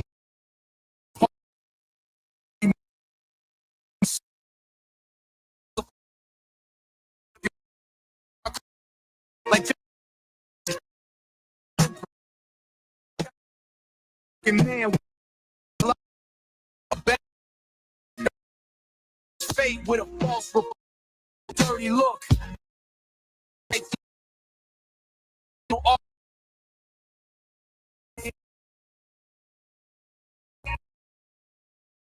Pain.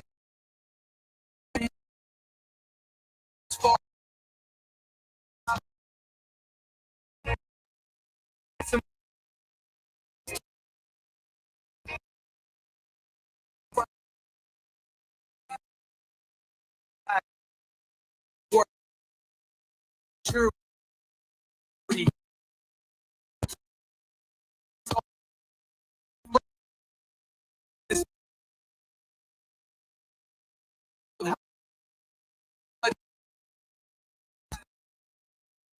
Storm through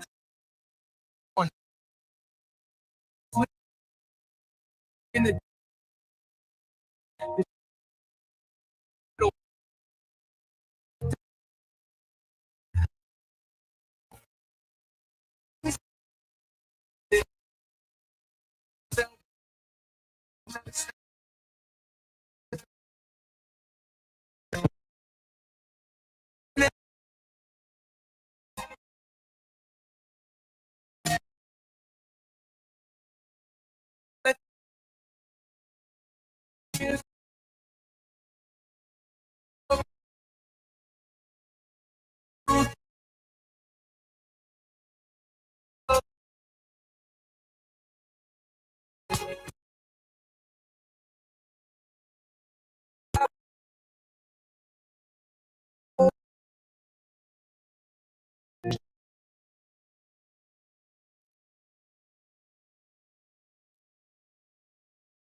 twisted every word, turned a car crash to murder, like justice never heard. Dorothy and Empress, angels in the sky. Now they blame a broken man while the real ones lie. A badge and a pen, that's all it took. Signed his fate with a false report and a dirty look. No hearing, no rights, just solitary pain. Correctional officers beating them again and again. Scream Mustafa, loud through the chains. Justice corrupted, drowning in pain. From the cell block to the street, we'll never stop till the walls fall down and the charges drop. Free Mustafa, it's more than a name. It's a movement, a mission, exposing the game to Trump and cash. Hear our cry, bring the truth to light, let the innocent fly. Amy Ashworth, playing judge in the jury in a county so dirty, soaked in fury. Police and the courts all in on the plot. They framed an innocent man and left his soul to rot. But his family's out marching, banners held high. While supporters flood timelines, refusing to lie. They want silence, we give them the storm. Truth blazing through like justice reborn. Every post, every chant, every sleepless night is a spark in the dark that's ready to ignite. This ain't just a song, it's a battle cry for every soul locked up while the guilty lie. We free Mustafa, loud through the chains. Justice corrupted, drowning in pain. From the cell block to the street, we'll never stop till the walls fall down and the charges drop. Free Mustafa, it's more than a name. It's a movement, a mission, exposing the game. Trump, cash, hear our cry. Bring the truth to light, let the innocent fly. 2 years too long, time to rise above. Truth is power when fueled by love. So we'll march, we'll fight, We'll never let go until Mustafa walks free and the whole world knows.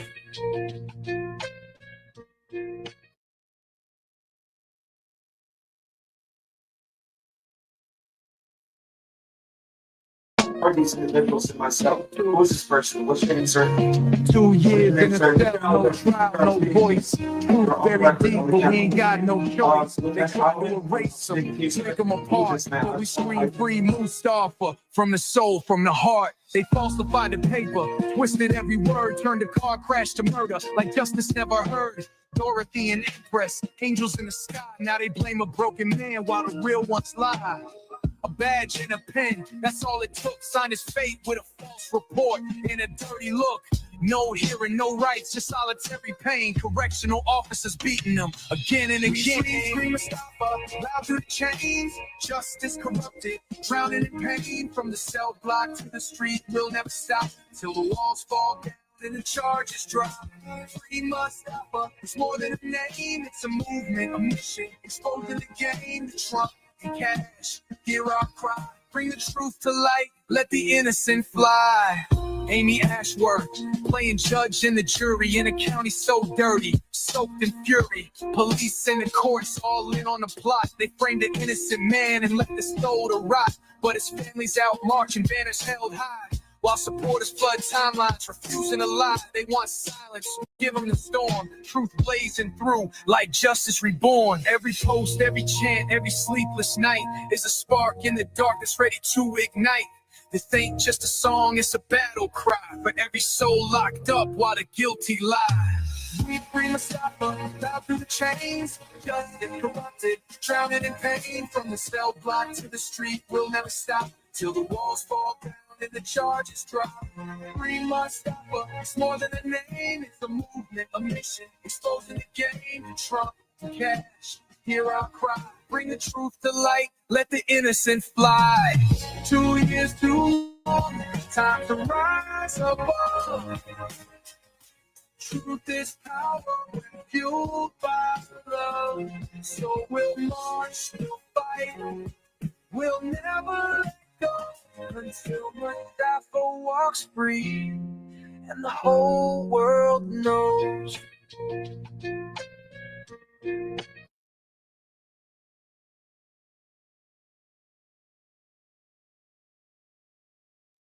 Are these individuals and myself? Who is this person? What's your answer?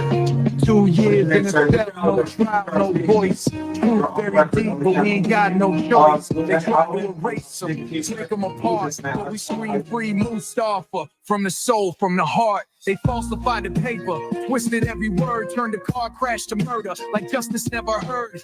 Dorothy and Empress, angels in the sky. Now they blame a broken man while the real ones lie. A badge and a pen, that's all it took. Signed his fate with a false report and a dirty look. No hearing, no rights, just solitary pain. Correctional officers beating them again and again. Scream Mustafa, loud through the chains. Justice corrupted, drowning in pain. From the cell block to the street, we'll never stop till the walls fall down and the charges drop. Free Mustafa, it's more than a name. It's a movement, a mission, exposing the game to Trump and cash. Hear our cry, bring the truth to light, let the innocent fly. Amy Ashworth, playing judge and the jury in a county so dirty, soaked in fury. Police and the courts all in on the plot. They framed an innocent man and left his soul to rot. But his family's out marching, banners held high. While supporters flood timelines, refusing to lie. They want silence, so give them the storm. Truth blazing through like justice reborn. Every post, every chant, every sleepless night is a spark in the darkness ready to ignite. This ain't just a song, it's a battle cry for every soul locked up while the guilty lie. We free Mustafa, loud through the chains. Justice corrupted, drowning in pain. From the cell block to the street, we'll never stop till the walls fall down and the charges drop. Free Mustafa, it's more than a name. It's a movement, a mission, exposing the game to Trump and cash. Hear our cry, bring the truth to light, let the innocent fly. 2 years too long, time to rise above. Truth is power, fueled by love. love. So we'll march, we'll fight, we'll never let go until Mustafa walks free and the whole world knows.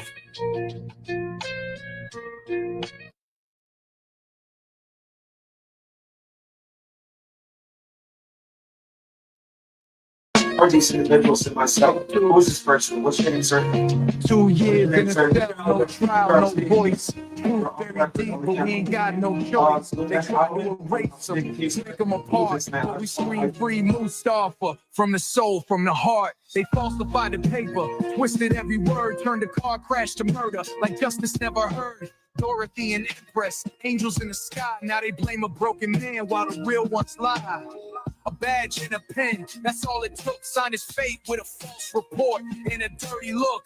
No hearing, no rights, just solitary pain. Correctional officers beating them. Scream Mustafa, loud through the chains. Justice corrupted, drowning in pain. From the cell block to the street, we'll never stop till the walls fall down and the charges drop. Free Mustafa, it's more than a name, it's a movement, a mission. Exposing the game, the Trump and cash. Hear our cry, bring the truth to light, let the innocent fly. Amy Ashworth, playing judge and the jury in a county so dirty, soaked in fury. Police and the courts all in on the plot. They framed an innocent man and left his soul to rot. But his family's out marching, banners held high. While supporters flood timelines, refusing to lie. They want silence, we give them the storm. Truth blazing through like justice reborn. Every post, every chant, every sleepless night is a spark in the darkness ready to ignite. This ain't just a song, it's a battle cry for every soul locked up while the guilty lie.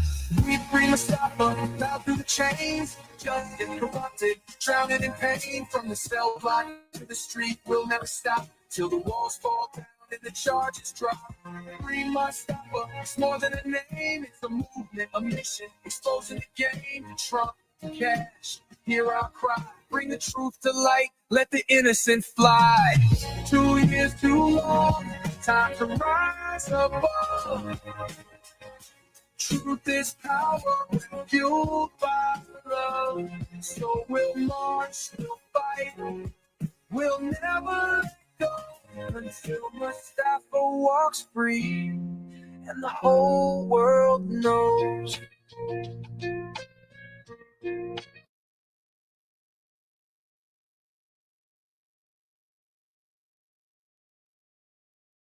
Are these individuals and myself? Who is this person? What's your name, sir? 2 years in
All right, Amor, you're up.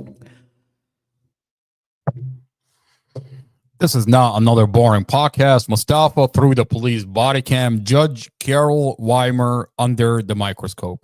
I want to thank Muhammad for being here. Muhammad, thank you for being on this podcast. Thank you. I want to thank Mustafa. Mustafa is joining us from solitary confinement in our county jail, Prince William County. Mustafa, thank you for being here. And I love you. If you can have the voice embed through the live, can you do that? I think I have to hit the Bluetooth, right? Mustafa, stand by. Okay. All right, let's see if I can get your voice into the podcast. Mustafa, can you hear me? I can hear you. Beautiful. I can hear your voice. It's coming loud and clear through the podcast. Mustafa, thank you for being here. This is not another boring podcast. Mustafa, how are you today? I'm doing fantastic. Mustafa, all we ask you to stay strong. We ask you to hang in there. You've been in solitary confinement for over 2 years. We have the whole entire file. I'm actively releasing the documents, the body cams. I have your dash camera. The prosecutor is terrified from your dash camera. The prosecutor is terrified that the file is being leaked all over the internet. Mustafa, we have every piece of evidence that clearly showed this is a vehicle accident. We see that this police department have engaged in police misconduct and have falsified every police report in your file. We ask you to stay strong, hang in there, and this community is finding out about what they're doing to you behind closed doors.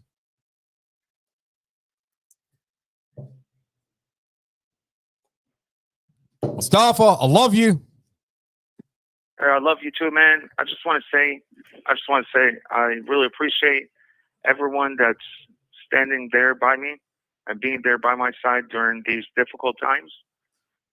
As I sit here, I'm thinking about, like, the main topic. I would say, I don't want to sit here and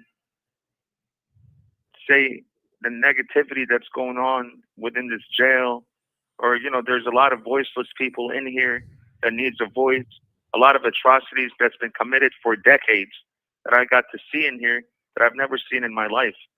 But now, who's responsible for everything that's going on here? The Commonwealth Attorney, Sarah Sammy, Assistant Commonwealth Attorney, Senior Assistant Commonwealth Attorney, Sarah Sammy, and Stephanie Buck, working underneath Commonwealth Attorney, Amy Kotlowski Ashworth, thinking that this is a concentration camp, that they can do whatever they want. They can just bend the law and use it in their own favor, their evil narrative. So they have a dash camera, which is my dash camera. This is my camera that I paid for. I'm very aware of my camera that I installed in my vehicle. To the dash camera. I'm listening to you. I installed this high-tech camera that has clear, like the sound is clear sound and 4K video. Inside the vehicle, outside the vehicle, it's a sophisticated camera, and I bought it for the purpose of being transparent. Why would I put a camera inside my car and commit a crime on my own camera? That makes no sense. Mustafa, makes no sense at all. Can you hear me? Yes. Okay, so we're going through these documents, and we're finding out that Sarah Sammy, Amy Ashworth, at some point, were trying to exclude footage from your dash cam. They're trying to exclude portions of the dash cam. And that would be the portion where you were at the 7-Eleven, you were getting gas, you were washing your car. And we also find in this report that Sarah Sammy had, or Stephanie Buck specifically, prosecutor Stephanie Buck, had gone to a lip reader to have this lip reader try to read Dorothy's lips from this dash cam, taking it way out of context. Okay, when I say way out of context, I mean this is clearly you were at the gas station, you drove, and then you were involved in this horrible car accident. But you have Stephanie Buck, this prosecutor, goes to a lip reader and gives this lip reader specific portions of this dash cam. I mean, I can understand if you're saying, let's get the dash cam and let's read what's happening in this dash cam from the moment they get in the car until this horrible car accident. But that's not what she does. They want to exclude the portions that show you and Dorothy are at the gas station, you're washing your car, You're giving Empress candy. You're turning on the speaker. You're washing Empress's hands. You're drying off Empress's hands. You're at a 7-Eleven using a coupon to save $2 of your pack of cigarette, only to crash this vehicle on purpose. But they want to exclude all of it. The problem here is she went to a lip reader, this Dr. Sofinsky, and Dr. Bruce. Dr. Bruce Sofinsky. Okay, I have the document here. Okay, so I can pull it up for you if you want to go back to the exhibit. I'll pull it up for you. And this speech here. No, actually, go back to the screen. There you go. Okay, there you go. So, yeah, that's the document. Okay, so speech reading transcript, and let's say it says prepared, reviewed, and certified by Dr. Bruce A. Sofinsky, July 22nd, 2024. Description: 3 digitized segments of video footage without sound were supplied for review and transcription. In the transcription below, the left column indicates who, if any, was engaged in the discourse. The middle column documents the timestamp within the segment. The right column provides a description of what transpired. Sentences within quotation marks indicate a verbatim translation. Now, what I'm going to do, when you go to those sections, I'm going to pull up I've got it on my screen. I'm going to pull up the portion of the dash camera that they're saying they're lip reading, and you're going to read what the lip reader is saying. I just want to clarify for clarity purposes. There are 523 videos. 523 videos. Okay. And Amar, that document you just had up? Yeah. You want me to pull it up? Yeah. Pull it up for a second. Okay. So 523 videos. Each video is 1 minute long. And this Dr. Sofinsky, specifically this prosecutor, Stephanie Buck, went to a speech reading person, this doctor, and they only took 3 clips. 2 clips, and then the last 8 seconds. And they go to a judge and they say, we want to exclude 523 videos, and we want to only include 3 clips. So you're saying they don't want the jury to see none of the dash camera except those 2 minutes, those 3 clips, those 2 minutes and 8 seconds. And now this, by the way. Now I wonder why they want to exclude the whole dash camera. Well, we don't have to wonder anymore, because we have the dash cam and we can take a look at what this prosecutor was so aggressive about trying to take these videos out. We're going to see why they really, really wanted to take these. We actually looked at this video before our live broadcast today. How many times did Dorothy pass Mustafa a cigarette? 7 times. They pass a cigarette back and forth. 7 times. 7 times. So she's smoking. She passes it to him. And the way she grabs that cigarette off of his hand, she holds onto his hand and then grabs the cigarette. You want to talk about body language is everything. I find this like it amazes me that this is what this speech reading expert, Bruce Sofinsky, he says that at 17:33 and 4 seconds, that Dorothy said, "I want to get out of the car." Let me pull up before you pull it up. Look, you read this transcript, okay? He's saying that Dorothy said, "I want to get out of the car," and then in the next clip, she says, "Why do you still," unintelligible, so something they couldn't read, "why do you still fuck with me?" And then Dorothy screams, "No, Empress is in the car." Oh no, that's what this is what they want to show the jury, by the way. Out of this entire dash camera, they took this, what is it, like? About 33 minutes. About 33 minutes. Out of 33 minutes, they want to take these 3 clips. I mean, if you listen to this, "I want to get out of the car. Why do you still fuck with me?" And then, "No, Empress is in the car. Oh no." And accident. If you just listen to that, I mean, I don't know what to tell you. I would say like, God help you. So you want to tell me they seal off the dash camera from Mustafa? They seal off the dash camera from the family. They seal the dash camera off from the community. And now they want to seal the dash camera from the jury? And then they play this Wait out. a minute. They play this out in the media. These three quotes is what gets played out to the media. And Sarah Sammy says, Your Honor, the Commonwealth attorney can't have a fair trial.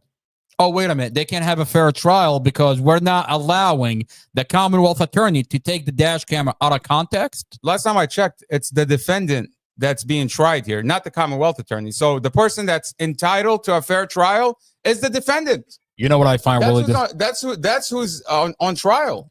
It's the defendant. It's Mustafa ALJAZAIRI. It's not Amy Ashworth. It's not Amy Ashworth. What is she talking about with having a fair trial? She can't have a fair trial. But she releases three quotes taken way out of context. I mean, let's take a look at these videos. Mohammed, when you put the dash camera and you play the full dash camera, you realize and you see that they're taking the dash camera out of context when they exclude the whole dash camera. I mean, 30 seconds before their lip reader is saying what she's saying, once you play the previous minutes, that lip reader doesn't make any sense. There is no way that Dorothy is saying what she's saying. There is absolutely no way when you watch the previous minutes before what they're saying. I don't know how this person. I mean, if you take it out of context. How is Bruce Stefanski, like, what the hell is he doing? Well, the file is sealed. I mean, who's going to verify this? Muhammad. Exactly. The jury's not going to see it. The community is not seeing it. You're not seeing it. Mustafa's not seeing it. The Commonwealth attorney can take it out of context. Let's take a look at these videos. You know, specifically these three videos where she says... All right, so I already marked them. Number 5, this one here, is the first one. When she says, I want, you know, they're claiming she's saying, I want to get out of the car. Can you just play that whole clip? Yeah. I mean, it's 1 minute. Yeah. There we go. You have a way of making it bigger or no? Like wider, full screen? I mean, it's going to turn it upside down like this. Oh. Unless, hang on. Hang on. I think I can play around with it.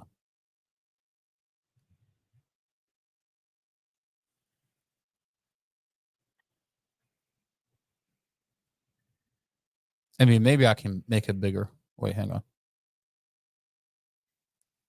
Go back to the exhibit. Is it making it bigger? No, okay, cut off. Okay, just put it like that and just play it. Okay. I mean, you want to put us back in there? There you go.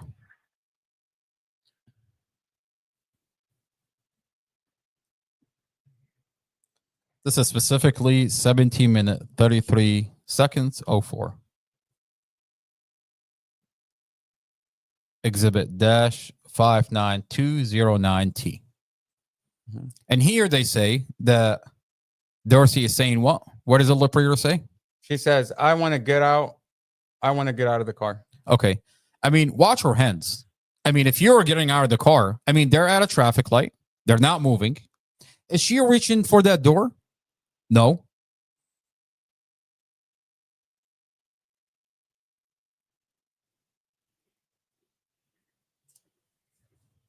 So the lip reader. I mean, does she look upset? Does she look upset? Yeah. I mean, it's her mother's anniversary and they're going. It's an emotional day for Dorothy. Not only that, but they're late. They're late to the cemetery. Mm-hmm.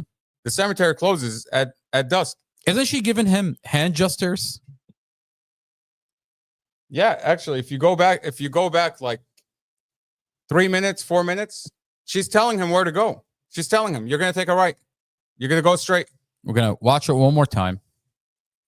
And what we're going to do, once we're done watching this, we're going to rewind it just a little bit. And the portion that they want to exclude, when you watch those portions that they want to exclude, you realize that they want to take the dash camera out of context. I mean, here they say that she says, I want to get out of the car. 30 seconds before they're saying that she says that she wants to get out of the car. First of all, that is absolutely not what she's saying. By the way, I can get you 5 flip readers and they're all going to say 5 different things. And when you watch 30 seconds, 1 minute, 2 minutes, 3 minutes, 4 minutes before, Dorothy is passing a cigarette back and forth between her and Mustafa 7 times. And you want to tell me in the midst of her sharing a cigarette with Mustafa, she's saying, I want to get out of the car. What are you talking about? I mean, what are you talking about? If every person sitting next to his passenger has to worry about what Amy Ashworth could do, God forbid you get in a car accident, and you have to worry about what your face looks like or what you might be saying. Who doesn't talk to the person next to them? Who doesn't argue or talk or have a conversation? He's not saying anything. Exactly. I mean, where is this heated argument that you claim happened inside this vehicle when he's not saying anything? Does this look like a heated argument? You know what I find really disturbing is the lip reader is not lip reading him. Yeah. That's interesting. The lip reader claims that the air freshener is blocking Mustafa's face, so he can't say anything about him. He can't say anything about him. He just completely excludes Mustafa from the conversation. That's BS. I mean, you don't want to lip read him because you're gonna realize that he's not arguing with her.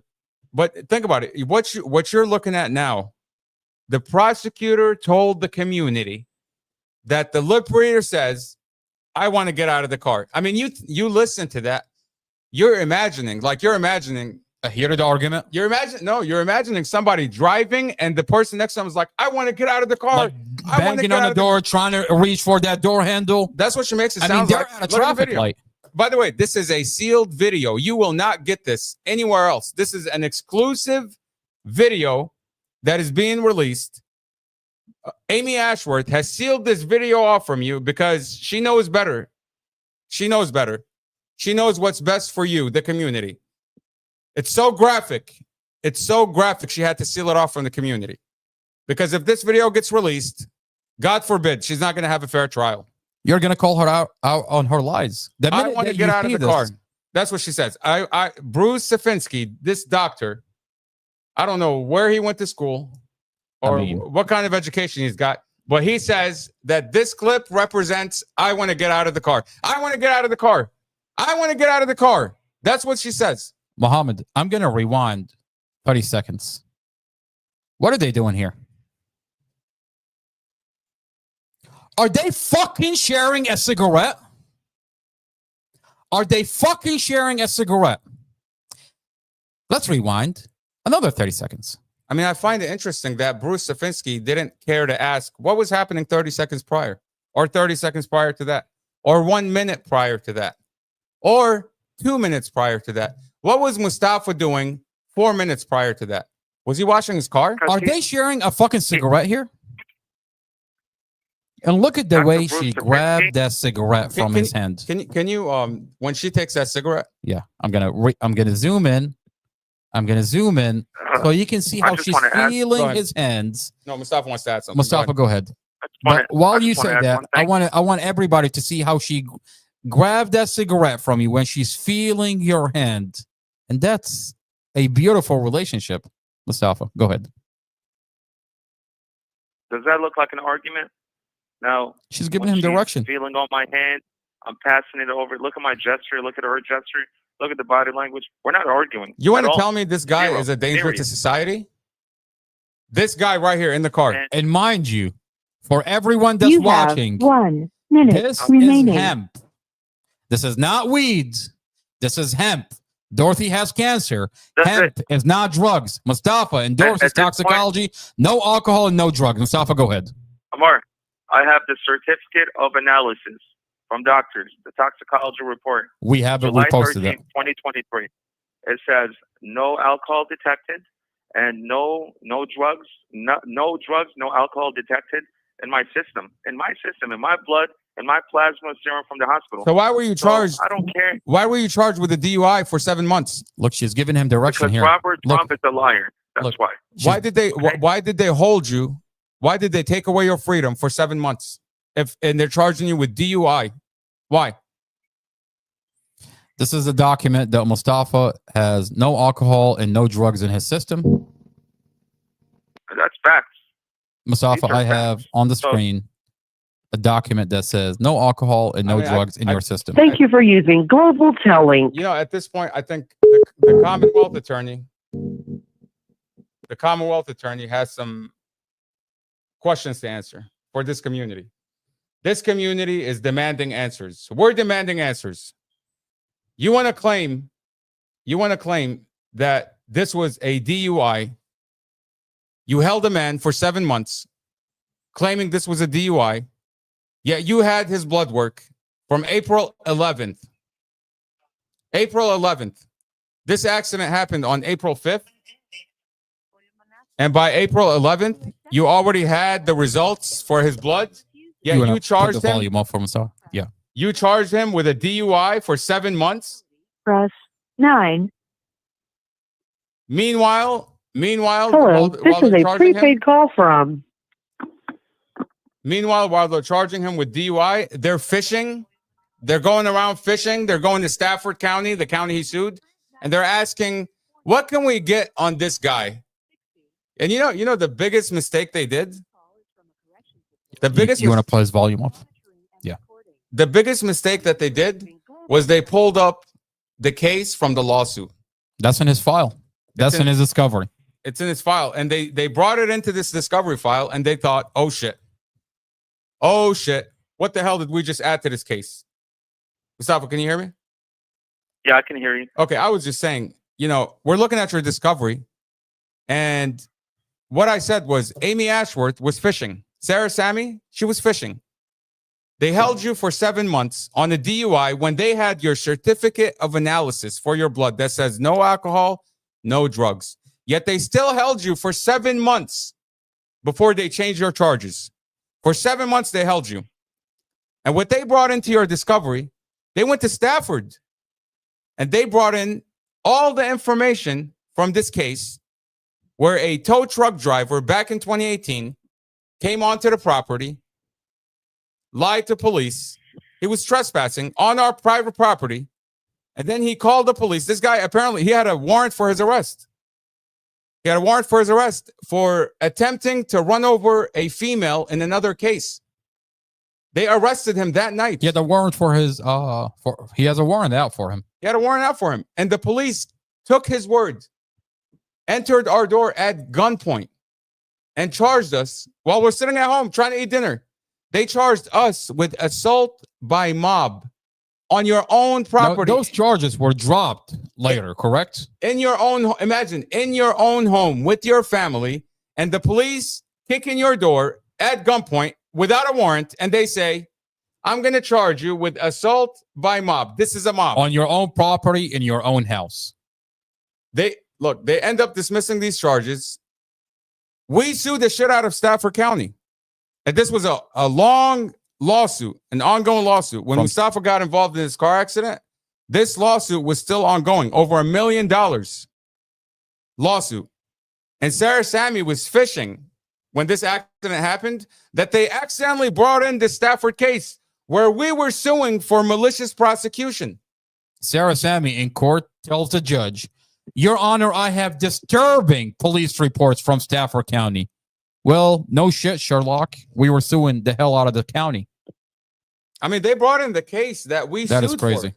This case, That's crazy. this case is a malicious prosecution from 2018. And Sarah Sammy brought this case into this discovery. And now they're looking at it like, "Oh shit. Why did we bring this in?"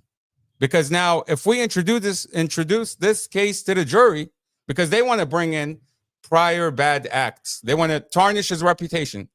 And by the way, I'll tell you. Wait, isn't it illegal to bring, isn't there something called you can't bring prior bad act?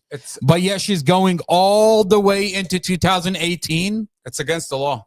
But she's going all the way into 2018 to show this judge, show this jury, we have a monster on our hands. By the way, isn't this against the law? I'll tell you. And then she brings in the 2018 with what Mustafa is suing for? By the way, I'll tell you. I mean, this doesn't make any sense. The motion with prior bad acts is, here's the law. You can't bring in a prior bad act that's not related to this case. That's number one. Number two, you can't bring in a prior bad act, which is like any incident prior, specifically only to tarnish someone's reputation in front of the jury. That's the law. You can't bring it in.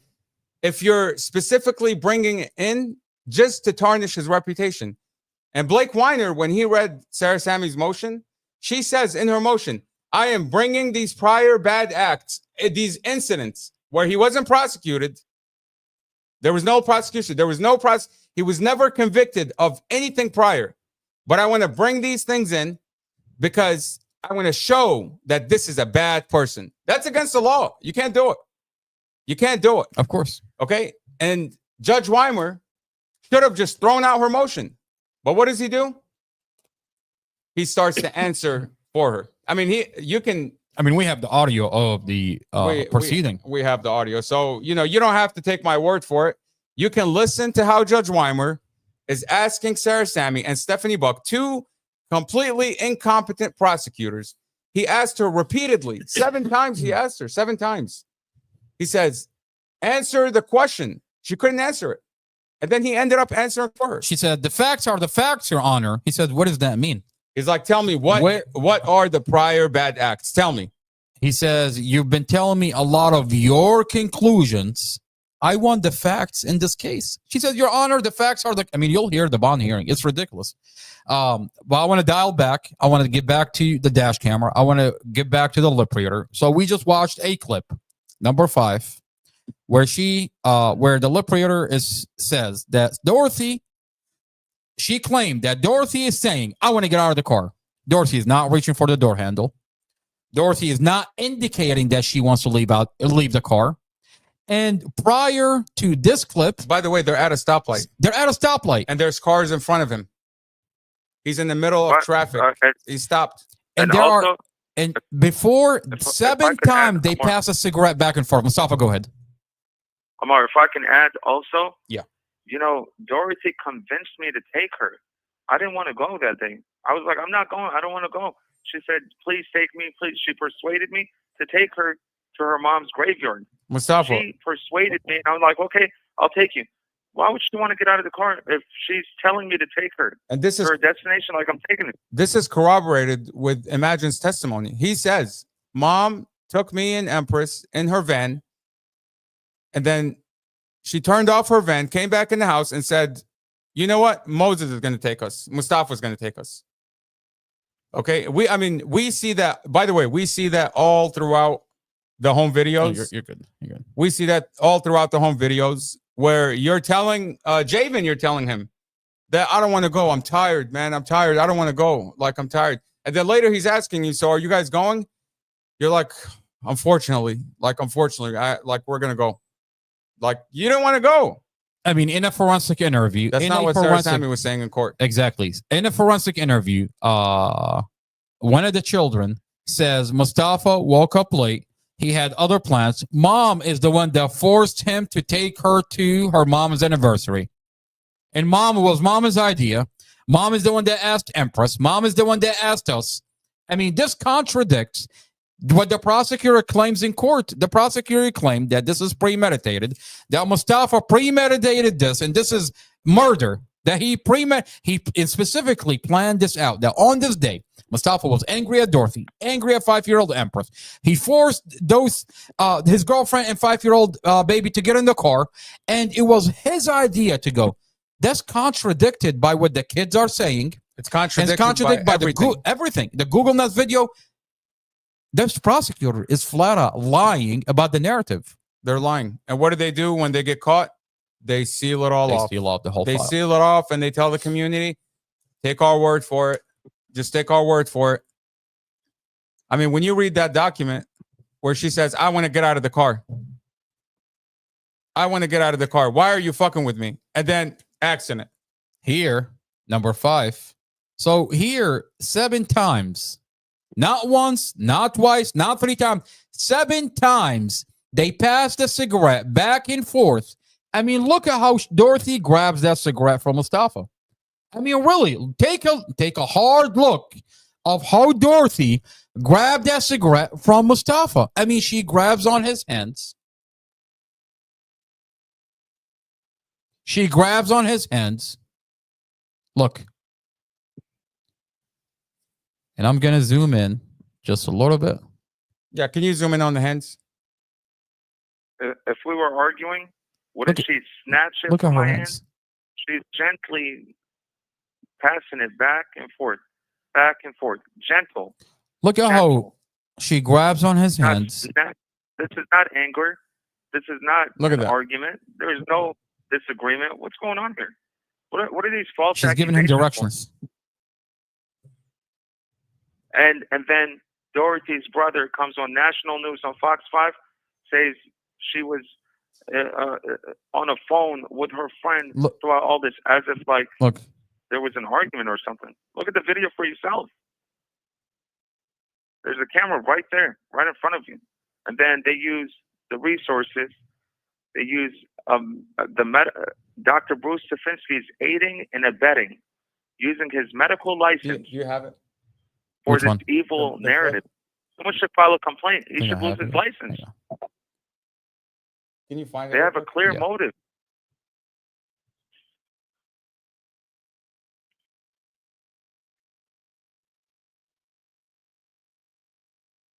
So that's the first clip.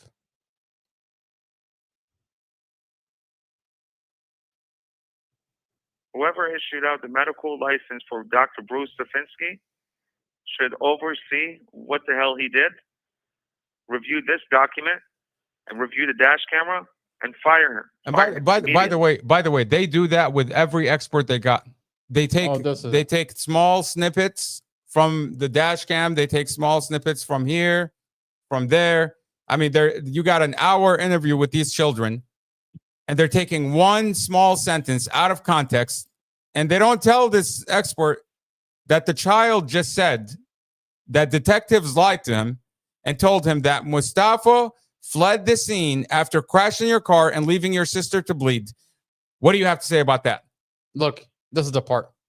Look, this is 30 seconds before this lip reader wants to say, Dorothy wants to get out of the car. I want to get out of the car. Look at the way she takes this cigarette. Play it. Look.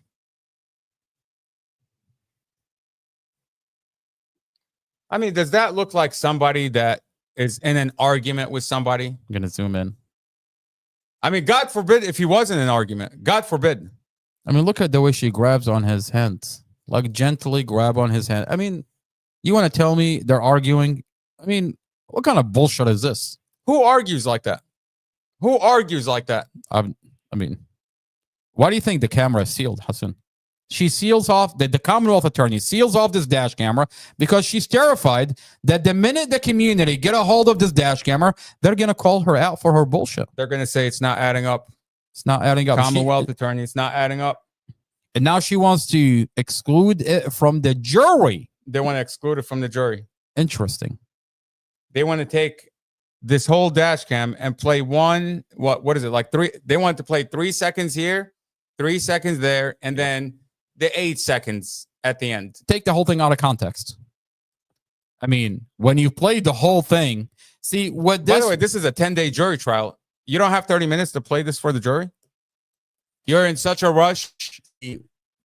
What's happening here? The minute that you introduce the whole dash camera, what this lip reader is saying doesn't make any sense. It's going to bring everything into context. The jury's going to ask, number one, looking at the Google Nest, there was no argument. There was no fight.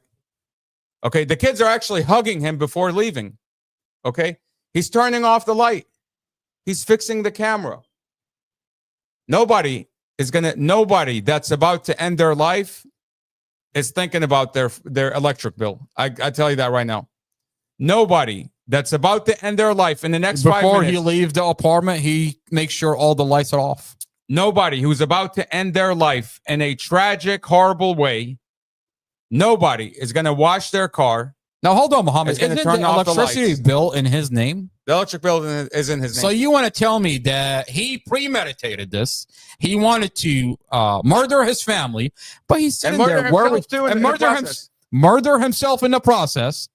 I mean, you're telling me that he drove intentionally into oncoming traffic. That's what they're saying, right? That's what Robert Drum wants to tell us. But he's worried about the electricity bill. I don't know, man. I mean, it's not adding up. This is the people that's inside the apartment. Jaden, this is Mustafa. This is Jaden. This is the neighbor's children, the child. We have 3 days of Google Nest video inside the house where the kids love Mustafa.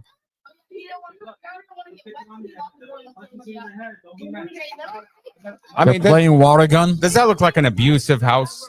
I mean, just look at does this kid does those kids look like they're scared of Mustafa?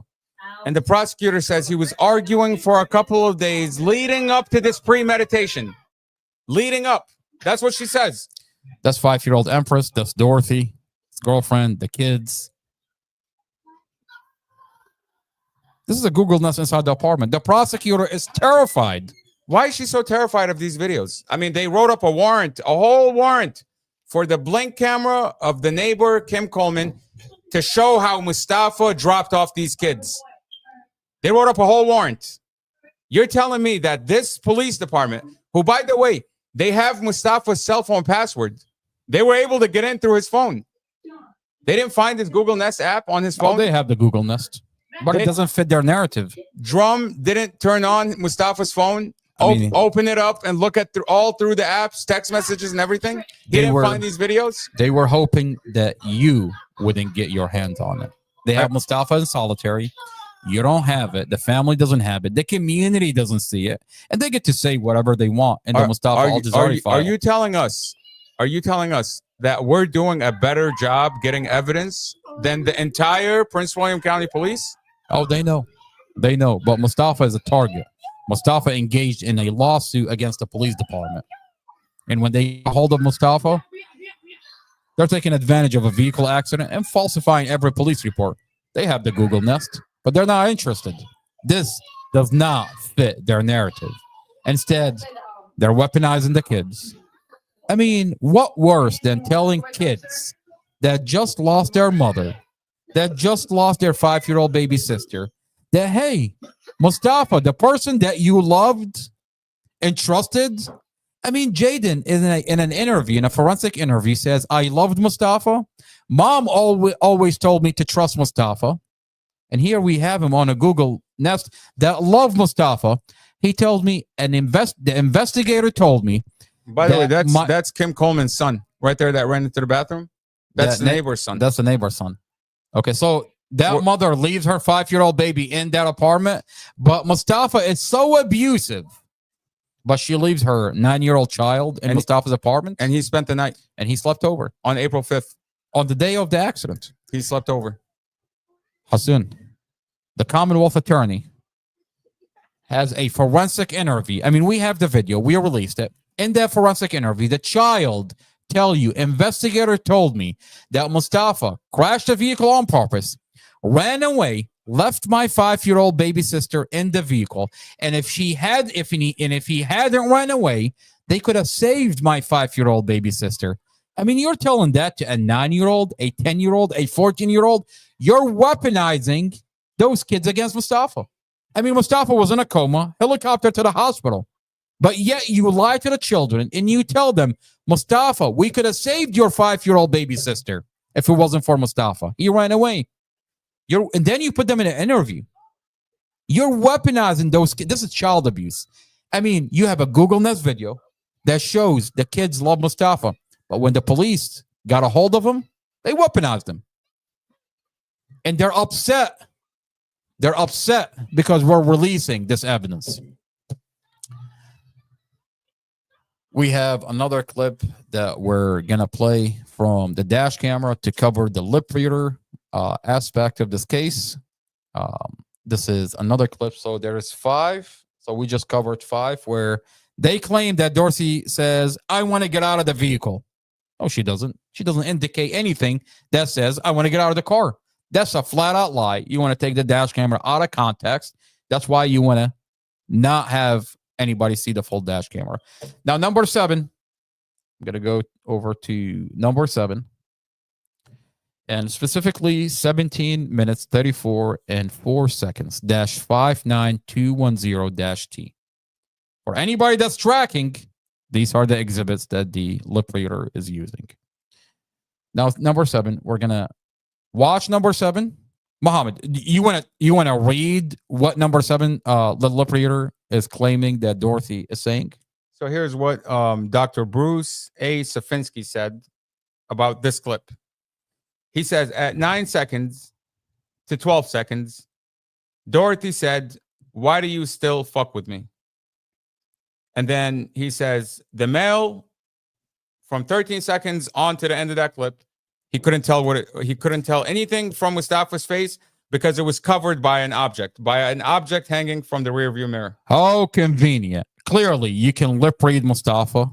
You can see what if Mustafa is saying anything. But conveniently, they don't want to lip read Mustafa because once you do, what you're saying about Dorothy does not make sense anymore. And once you play the previous clips that led up to this clip, it doesn't make sense what you're lip reading. So what do? You chop off the dash camera and you say, I want to show the jury this 1 minute, this couple of seconds. It's not even the minute, it's a couple of seconds that you want to lip read. We're going to play. I'm going to see if I can make it a little bigger. Okay. Let's see.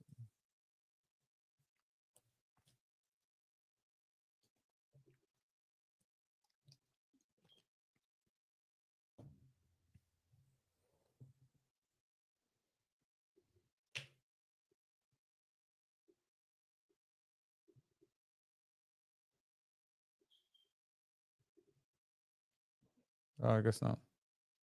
I mean, I can probably make it Mustafa bigger. still with us? Mustafa, can you hear me? I think his volume is really low. Let me put it back up. Mustafa, can you hear me? Yeah, we can hear you. The whole time I couldn't hear you. Can you hear me now? I can hear you now. I love you, man. Okay. Were you saying anything? Good. Mustafa, were you saying anything? Just listening. Okay. Go ahead and play that clip. All right, sounds good. This is I where can probably make it bigger. You want me to make it bigger? Make it bigger really quick? Yeah. Yeah, I Okay. want you to do that. Okay. All right, hang on.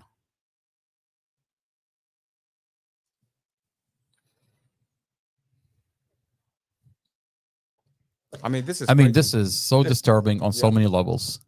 You want to actively chop up the dash camera, take it out of context, and do it in a way. I mean, you're not going to know what's going on. Mustafa's not going to know what's going on. This community is 100% not going to know what's going on. And the jury, I mean, you're talking about a jury trial tried by your peers. I'm gonna read these comments real quick. Okay. While you do that. Sounds good. Lori says, good morning. Good morning. Good morning. She says, hello, Mustafa. Shelly, good morning, Mustafa. You sound so strong. That is why they are so scared to let you out, because they know that when you come out, they'll be so exposed 5 times more and will be reached to 50 times more people. Casey says, why would she say, let me out of the car when she had Mustafa take her in the first place? That actually makes a lot of sense. It's like you're asking Mustafa to take you. I mean, they claim that Mustafa is a reckless driver. But Dorothy is asking him to take her to her mom's anniversary. Casey says, hi, Mustafa. Becky Lance says, no, that's having fun with the kids. So those videos that we just played, I mean, you're playing with the kids. I don't understand. What kind of abusive person plays with kids for hours and hours of playing around all throughout the night? Okay, if somebody's abusive, I don't think you could tolerate kids like that. You wouldn't be playing around with these kids. And that's all Mustafa took on those kids. Mustafa's relationship with Dorothy is 3 months long. Mustafa took on those kids. and he began taking care of them as of their own. They're his own kids. I mean, it's not a situation where I'm asking you to take my word for it. I'm telling you, my brother loves his family. I have the goddamn home videos inside the apartment. And the prosecutor is terrified. And the only reason she's getting away with it is because the media is completely silent about the situation. The media is covering up for them. They're doing the bidding of Amy Ashworth. That's what they do. The bidding of Amy Ashworth. Amy Ashworth says, hey, I need you to show up on this date. I mean, last time I checked, I thought the file was sealed. Why is Amy Ashworth picking and choosing videos out of context, giving it to the media to put out there? I thought she sealed this file. I thought it was for our own good not to see this dash camera. Why is it all of a sudden she's taking clips out of context? I mean, this is what she's showing the community. This is what she says. She says, Dorothy says, I want to get out of the car. And then a minute later, Dorothy says, why are you fucking with me? I mean, does that look like somebody saying, why are you fucking with me? Does that look like an argument? We just saw how Dorothy gave Mustafa the cigar 30 seconds prior to that clip. 7 times back and forth. They're passing that cigar. Oh, man, I don't know what kind of argument you're in to share a cigar with somebody. Wait. They want to chop that part off so the jury doesn't see it. Yeah, it's for the jury's own good. But you have Dr. Bruce Sofinski finalizing and confirming this is what happened. This is a doctor. He's using his medical background, his medical license, to affirm what the prosecutor, Sarah Sammy, is saying. This is just like this is Stephanie Buck. Mustafa, this is just like Dr. Lucy Guernera, who also did an entire packet where she says, this is manipulation, this is domestic. I don't know, what was the term? There's like a medical term for it. I forget the word. They said intimate violence partner. Intimate violent domestic violence. Yeah. How can it be intimate violence? What is it called? Intimate violence partner. Isn't that term for long-term relationship? Your relationship with Dorothy is 3 months long. That applies to long-term relationships. Listen to this. Listen to this. This is what Dr. Lucy Guernera based her information on. You know how Derek, the Dorothy's half-brother, was telling investigator how the ex-husband was beating the kids, how the ex-husband broke Dorothy's nose, how they always got into fights. And Glenn Ford got on the TikTok live and said that one time the ex-husband was so angry, he was in the shower, Dorothy ran out of the apartment, he chased her naked, beat her up in the street, and then the police were involved. Another time, the parents were fighting, and then the police were involved. Dorothy told the kids to say something, and then the kids told the truth, and then Dorothy was arrested or some drama after drama after drama. And even the kids are telling the uncle, this is what the uncle is telling the police. He says, the kids told me, I don't want to go back to dad. Dad meaning the ex-husband. They don't want to go back to him because he allegedly locked this kid in a closet for an entire day. He punished this kid, whatever the case may be. They're claiming abuse. Lucy Guernera takes all these out. I mean, she takes these kids' entire life story. Well, hold on. Lucy Guernera is reading a report that Drum took whatever allegation they have against the ex-husband, Divine Jones, and Glenn Ford. I mean, you've got Divine Jones saying Glenn Ford is abusive. You've got Glenn Ford, the ex-boyfriend, saying the ex-husband is abusive. Investigator Robert Drum. I mean, you got Kylie separated from her mom through CPS. Anytime they talk about the husband, anytime they talk about the ex-boyfriend, they put it in the report as Mustafa. And then Lucy Guernera takes this report that says Mustafa, and she writes, intimate violence partner. How could that apply to Mustafa when Mustafa only met Dorothy for 3 months long? This is a deep relationship. And Robert Drum says he issued out the warrant for Mustafa's arrest because Mustafa has extensive domestic violence and abuse against Dorothy and her children. Robert Where is Trump. it? You know, I'll tell you, they're terrified. Where is it? They're terrified that we have the body cams because on the body cams, you clearly see when anybody talks about the ex-husband, Divine Jones, the investigator writes in his police report, Mustafa. I mean, these police report, you talk about the Commonwealth Attorney, they say the Commonwealth Attorney Office is a separate agency from the police department, that the Commonwealth Attorney brings up charges based on police reports, where if the police reports are saying, Mustafa, if the police reports are falsified, I mean, they're passing the buck back and forth. They're saying the police department did it. The police department says the Commonwealth Attorney did it. And Lucy Garanero, the expert that I remind you is going to take the stand in front of the jury, is basing her expert testimony on the police reports. She hasn't talked to Mustafa. She hasn't talked to Mustafa. She hasn't seen the body cams. She hasn't seen the forensic interviews. She actually specifically says that she did not look at all the information. She says, I am basing my report based on what Stephanie Buck gave me. And you read that list, it's a very, very limited list. Well, maybe we ought to reach to Lucy Garanero. I think we should. I think we should because her license is on the line. I mean, this person is putting their license on the line when they sign a sworn affidavit that this information is true and accurate based on the information they're provided. Now, when the prosecutor is not giving all of the information, you're not going to have the appropriate report. It's not going to be correct. But the prosecutor is happy with that. Of course. They don't care about Lucy Garanero. Thank you for using Global Telling. They don't care about Bruce Safinsky. They don't give a damn about him. They seal off the file. I mean, if I didn't have the file, you wouldn't have find out what Lucy Garanero is doing. Amar, if you didn't have the file and you read these 3 quotes that I just read you, I want to get out of the car. 30 seconds later, why do you still fuck with me? Oh, no, Empress is in the car.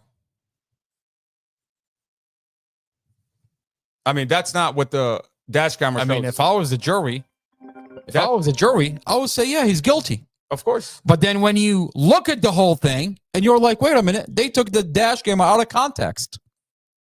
You want to tell me 7 times they're passing a cigarette back and forth 1 minute?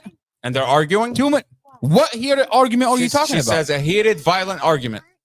And because of this heated, violent argument, she says, I want to get out of the car. No, she's not. If she wanted to get out of the car, she would have reached for the door handle. She wouldn't be grabbing his hands when she's taking the cigarette. Wait a minute. She wouldn't be grabbing his hands like that. Is 5-year-old Empress not in the back seat? She wants to get out of the car by herself without her 5-year-old baby? Come on now. What kind of bullshit are you feeding me? I want to get out of the car by myself, leave my 5-year-old baby. I'm not reaching for the door. I'm not showing any signs that I want to leave the car. And they're at a stoplight. They're at a stoplight. Oh, wait a minute. 30 seconds, 1 minute, 2 minutes, 3 minutes before, I'm passing a cigarette 7 times back and forth. And the way I grabbed the cigarette off Mustafa's hand. Just feeling his hands. hands. Feeling it. I mean, come on now. Are you bullshit? No wonder the dash camera is sealed. And by the way, can you put the volume up for Mustafa? Mustafa, can you hear me? Yes, I can hear you. Mustafa, thank you for joining this podcast. I love you. I think I just put the dash cam. I love you, man. By the way, I'll say this. If they're claiming that Dorothy wanted to get out of the car, Mustafa was at the 7-Eleven for almost 7 to 8 minutes. He was inside the store. That's right. He was 7-Eleven. He was inside the store. Dorothy was in the car with Empress. If she wanted to get out, she could have gotten out right there and then. He was inside the store. You got to look at the dash camera. I don't think I even turned off the ignition to the car. She could have drove my car if it was that bad. I mean, like, this is so ridiculous. Like, I'm sitting here like appalled at the allegations. I can't believe they're accusing me of this. I mean, you got to. I love you. Look, you got to call out bullshit when it's bullshit. I got out without even turning off the car. The keys were still in the ignition. There's a lot of people in and out. So if there was any type of distress or anything, people would have seen like, oh my God, look, there's an argument, and they could like, you know, save the day if there was an argument, if there was a fight, whatever. There's a lot of people that are coming in and out of 7-Eleven. Mustafa, the moment. By the way, they're not letting Mustafa watch these dash cameras. They're not pull up the exhibit. They're not letting Mustafa watch this dash camera. He hasn't seen what's on this dash camera so far. 2 years ago, when this accident happened, till now, Mustafa hasn't seen this dash camera. He doesn't know what's on it. I'm not allowed. He's not allowed to look at it. He's not allowed. I'm sitting in a cell where cutting off. I'm not allowed. The discovery is sealed from me. Oh, if It's you sealed want from the whole world, but you guys get to see something where God intervened and the discovery came out. I don't know the details, but all I know is that the discovery is out, and we can have a discussion about transparency. So when they're talking about Dr. Bruce Safinsky, he's using his medical license to aid and abet this evil narrative. The prosecutor is in on it to protect her lying cops. no, go back. You know, Mustafa. This is perfect. I got it. You know, Mustafa, I'll say this. You know, honestly, I don't think Bruce Safinsky is getting the full dash camera. I think they're giving him those 3 clips specifically, and they're telling him, I want you to base your information on what we just gave you. Don't look at anything else. I definitely understand where you're coming from, where you're trying to remove liability from this doctor and say like it was the prosecutor's fault. But look, the fault has many factors, and it's a balance.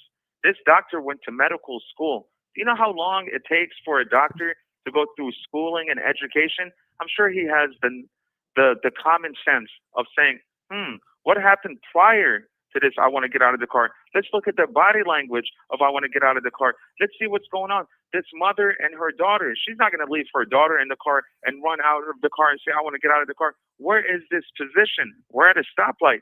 Oh, so, okay, something doesn't add up. This doctor should have said these questions to his conscience. Exactly. You're 100% right. He's going to jail because when you see a crime and you do nothing, you're aiding and abetting. When you're utilizing your license under whatever, if you're a doctor or whatever, you have the obligation to question. I mean, he's testifying. He's testifying to this information. He's testifying to this information. The prosecutor's committing a crime. Clearly, she's committing a crime in his name. He's aiding and abetting by using his license. He's signing off. Medical license. He's signing off to whatever they're doing. I mean, look how many times they passed a cigarette back and forth. I mean, what kind of argument is this? By the way, what kind of argument is this? Mustafa, we're looking at the dash cam. I'm trying to figure out who argues like this. Who argues like this? And by the way, you know, I'll tell you, kids are always paying attention. Kids are all the time paying attention. They're always in tune to what parents are talking about.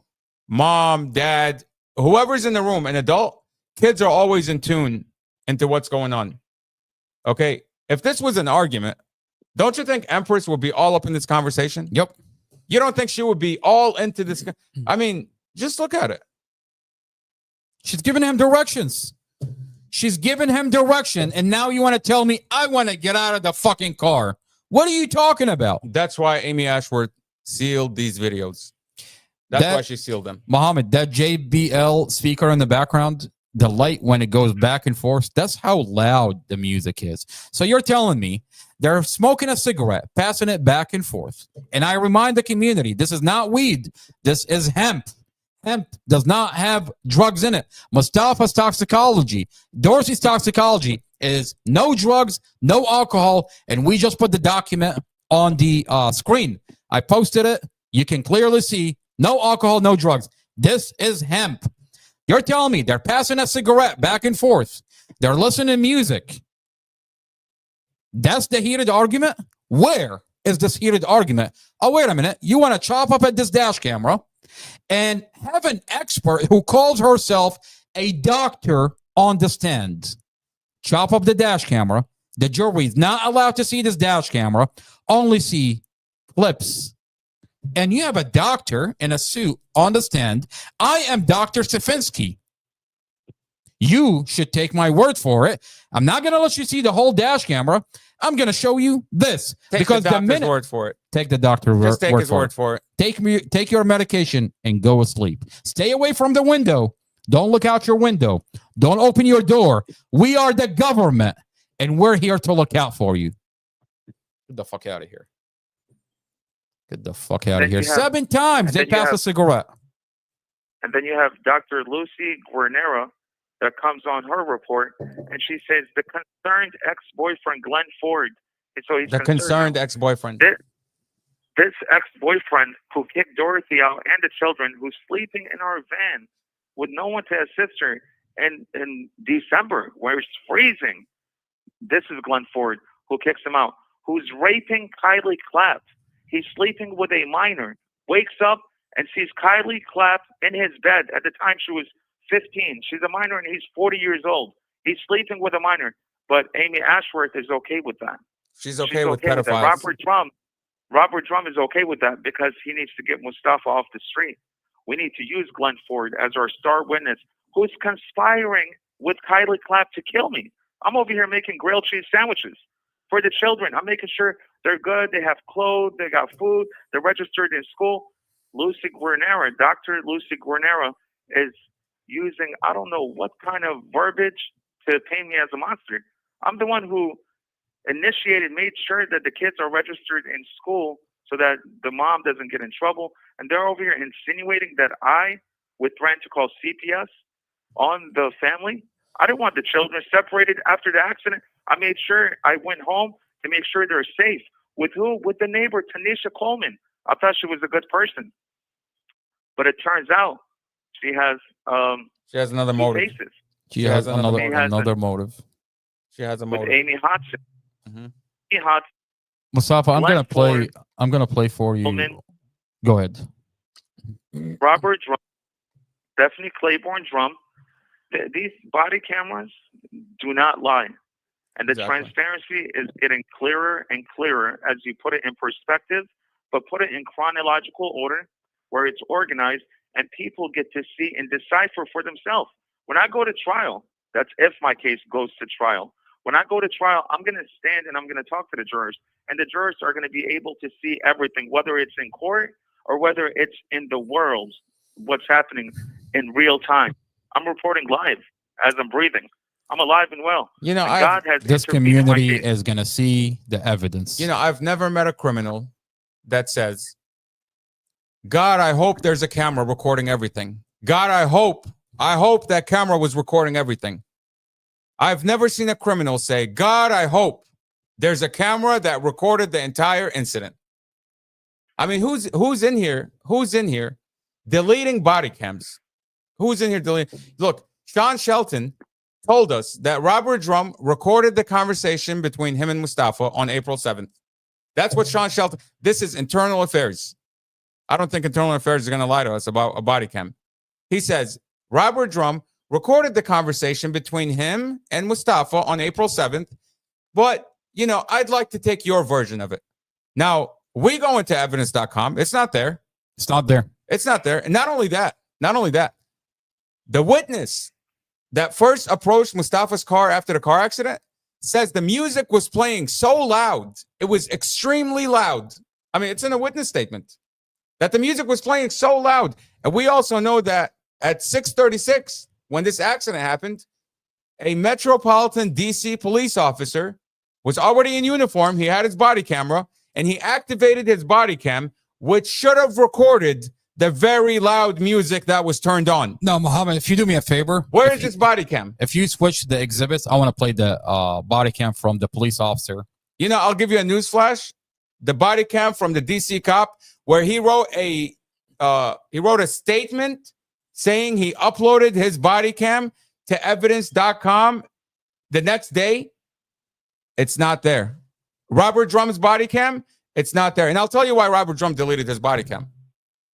Because they want to blame it on that the body cam didn't pick up audio. How convenient. This is what they want to play. They want to say that the body cam didn't pick up a good enough audio. Okay? So they just went ahead and deleted it. I mean, what kind of shit Are is we that? talking about the same body cam that they've deleted off of evidence.com of the DC officer that made contact with Dorothy and Empress and Mustafa? They don't want that body cam because that officer, when he arrived at the car, that music was playing very loud, and it doesn't fit in the prosecutor's narrative for music to be playing so loud because they want to say he was arguing. That's what they want to say. Here we're looking at the DC police officer with his body cam. With his body cam.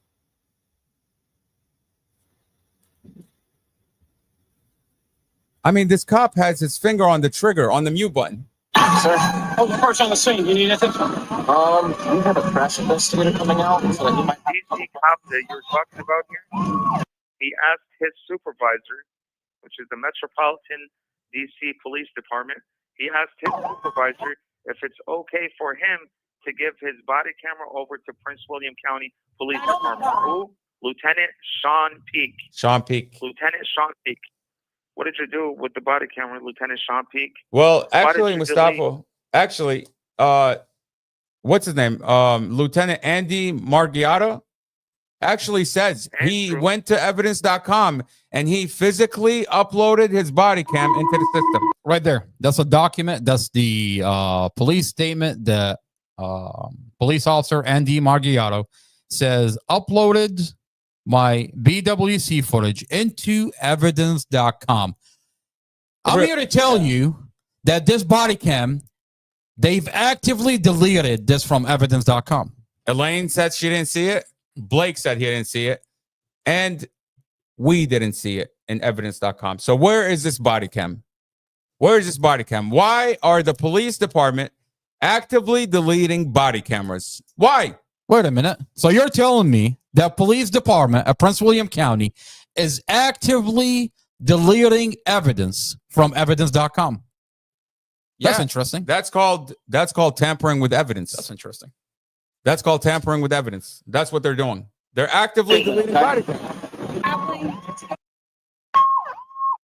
Mustafa, we have the video of the DC police officer on the screen, and we have his body cam where we circled his body cam on the screen. We need to call the police chief of Washington, D.C. and have people ask questions as to where's this body camera. This body camera is going to show that my dash camera's cable was intact. I mean, this is the most. Chad, if there is a more crucial body cam, this is it. This is it. Go ahead, Mustafa. What I was saying is the people need to call the chief of police of Washington, D.C. Washington, D.C. is a whole different jurisdiction, a whole different police department than Prince William County. Chief Peter Newsham is not the same chief of Washington, D.C. The Metropolitan D.C. area, they have this officer, Lieutenant Andrew Margiotta. He had his body camera rolling at the time, and now it's just missing. Mustafa, don't forget. Where's this body camera? Don't forget that Chief Peter Newsham came from D.C. He was the chief of police for D.C. Wow. Prior to coming to Prince William County. Oh, that's right. They celebrated when he left. They celebrated. They protested at Prince William County when he was brought to Prince William County. I mean, they're like, why are we getting the most defective person, the most corrupt person in our county? D.C. just got rid of him. And then Prince William County is like, oh, you got fired for being corrupt? Come over here. We'll take you. Amy Ashworth would love you. You know, I'll tell you, Mustafa, for the past 2 years, every time I talk to you, you say, why did they airlift me? Why didn't they airlift my family? Well, there's a body cam where the DC cop, Andy Margiotta, makes contact with Dorothy, your girlfriend, makes contact with 5-year-old Empress, makes contact with you, and that body cam is mysteriously, poof, disappears. And you're sitting there in solitary confinement talking about why did they not airlift my family? Well, you know, I'll tell you, on a body cam, one of the firefighters, Andy says that 5-year-old Empress is stable. She's stable. Now, why did they not airlift 5-year-old Empress? Instead, put her in an ambulance and over an hour away during rush hour to the hospital? Why? Why is that? Why? Did the body cam mysteriously? Did someone make the wrong call? And the body cam mysteriously disappears. It's not there. Why? We're asking questions. Why? How disgusting that these professionals, these are paramedics that you would call during like trauma, during a time of need. You call 911, say, "I need help. Please help me." Like there's something happening right there. You're telling me someone is in critical condition. You put them on an ambulance during rush hour, especially when you have access to Lifeline. And there's a helicopter available. And what did they do? They shoot me up with fentanyl to interrogate me in the hospital to say, "Look, he has no emotions. Look at him." Chad Mason is saying, "I don't remember any tears." You know what I find really interesting, Mustafa? Because I'm going through these body cams like in great detail, and I find it really interesting that when Mustafa was in the ambulance, one of the cops goes up to another cop, that's Surdam, Matthew Surdam, and he's talking to another officer, I think Lieutenant Norton, and he says, does the helicopter need someone to ride with him? And he says, no. He's stable. He said he's stable. That's when they injected you with fentanyl. They knocked you out in the ambulance. Prior to the helicopter, they injected you with fentanyl. And when Surdam was being asked about if the helicopter needed a cop to accompany them during this transport, he says, no, he's stable. Stable as in what? Like they drugged you up?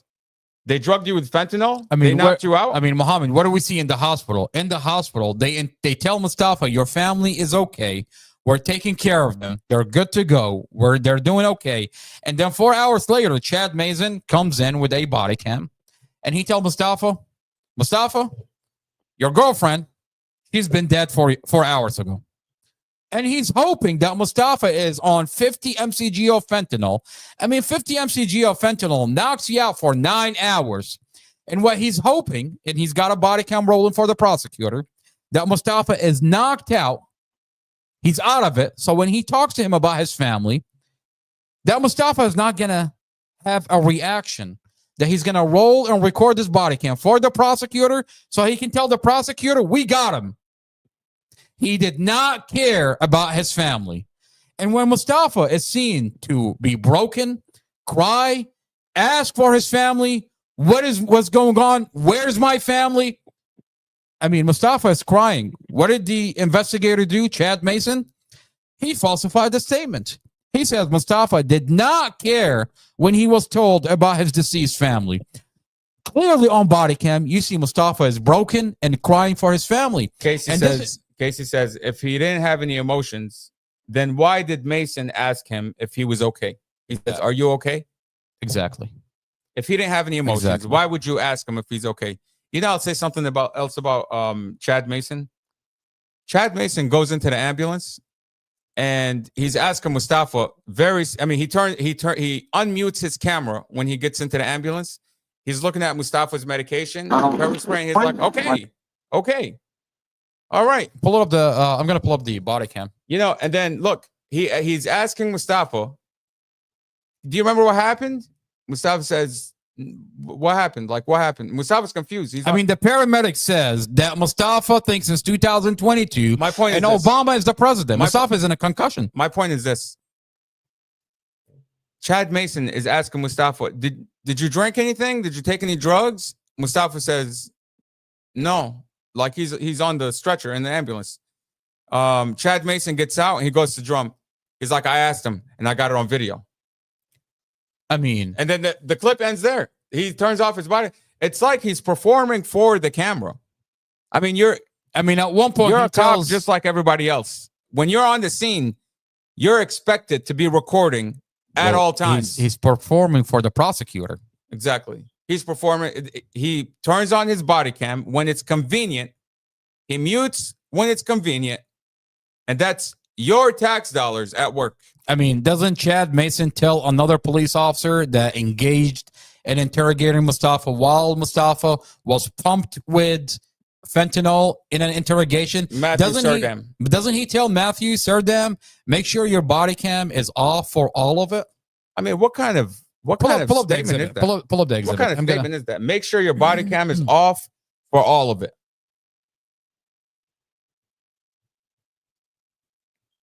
What did you need? No, if you go to the exhibit, I'm gonna pull up the a body cam. Which body cam do you want me to play? We're going over a lot of body cams here. I mean, there's so much. There's so much. What I want to go over, the hospital, and in the hospital, they seal off the body cam. He engaged in interrogating Mustafa. He seals off the body cam. They pump Mustafa with fentanyl, and they have a camera rolling, hoping that Mustafa is out of it when they tell him your family is deceased. And when Mustafa is crying and broken for his family, they seal off that dash camera, that body cam. They hide the body cam. Amy Ashworth goes to a judge and gets an order to seal off the body cam. And then Chad Mason falsifies the police report. He says Mustafa did not care about his family when we told him his family is deceased. This is the body cam where Mustafa is broken and is crying over his family. You got a man who's broken, okay, who doesn't know what's going on. The police are telling him your family's okay. And then they tell him they're okay. They're being taken care of. She's in a different hospital. And then all of a sudden drops this major bombshell. Dropped this major news after 3 hours of telling him your family's okay. They're dead. They're dead. That's it. They're dead. And then he sits back and watches. He's looking at himself. I mean, is this how the police department tells a person that your loved ones didn't make it in a car crash? Is this how you tell them? That's how you give them the news? Or is it just Mustafa because he sued the police? If you can do me a favor, if you can pull up the exhibit. This is Mustafa in the hospital. 4 hours. They're telling him your family is okay. They had pumped him with 50 mcg of fentanyl. 50 mcg of fentanyl. You're knocked out for 9 hours. And then after 4 hours, Chad Mason comes in with a body cam. He's rolling, and he tells him, your family has been dead 4 hours ago. And he's hoping that he's not going to have a reaction out of Mustafa, so he can take that body cam to the prosecutor and says, look, this monster did not care about his family. And when Mustafa is crying for his family, they seal off that body cam, and he falsified the police report. He says, Mustafa did not have a reaction or cared about his family. I mean, that's what they want to show the jury. And Judge Weimer says that Mustafa was free to leave at any point in this entire process. How were he supposed to leave?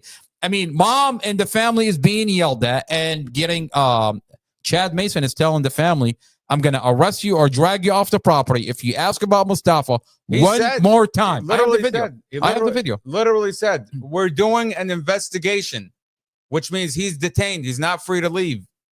And Judge Carol Weimer says, no, he was free to leave at any point in time. He wasn't being detained. This is not a violation of his Miranda rights.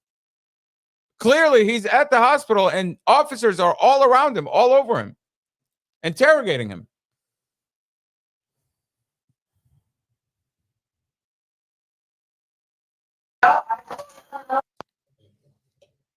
Why would they not call? All right, so father for Empress, the biological father, and say, what would you like us to do? But instead they pulled the plug on her without calling her dad. And then what do? They call Glenn Ford and Amy Hodson. They come to the hospital, and Glenn Ford comes over with his camera, takes pictures of Empress in her condition, and shows the other children, look at what this monster did to your sister. Mustafa, one of the children in a forensic interview says Glenn Ford had taken a picture of 5-year-old Empress at the hospital and is actively going to them and showing them the condition of 5-year-old Empress. And what he's doing, he's working with the police to weaponize those kids against you.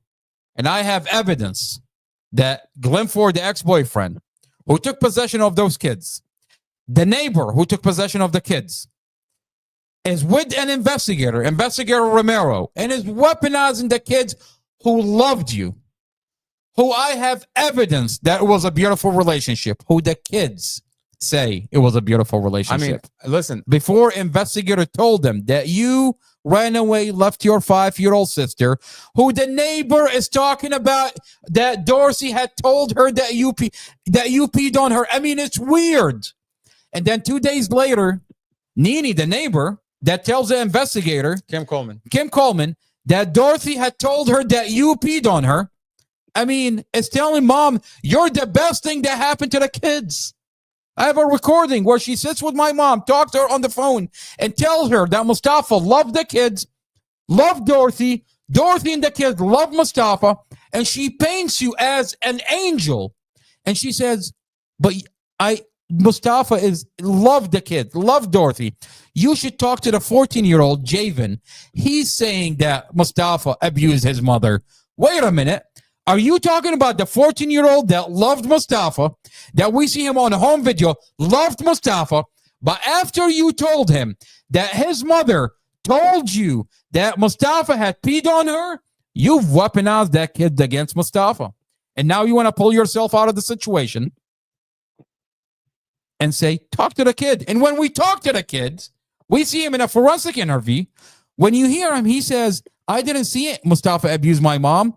The forensic interviewer would ask him, how do you know Mustafa abused your mother? He says, the neighbor told me.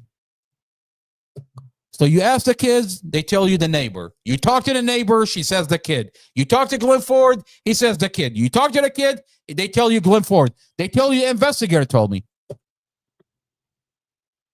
I think we covered a lot. Muhammad, we covered a lot, right? What is this, like a 4-hour podcast? Oh, it's going on 3.5 hours. 3.5 hours. 3.5 hours. I want to thank Muhammad for being on this podcast. I want to thank Mustafa for being on this podcast. Mustafa, do you want to say anything before we end this podcast? You have remaining. 1 Let me try to minute. summarize it in 1 minute. In 1 minute, I just want to say that I'm sitting here patient. I pray every single day. My prayers are answered. And I promise you, I'm coming out. And those that have committed all these atrocities are going to go to jail.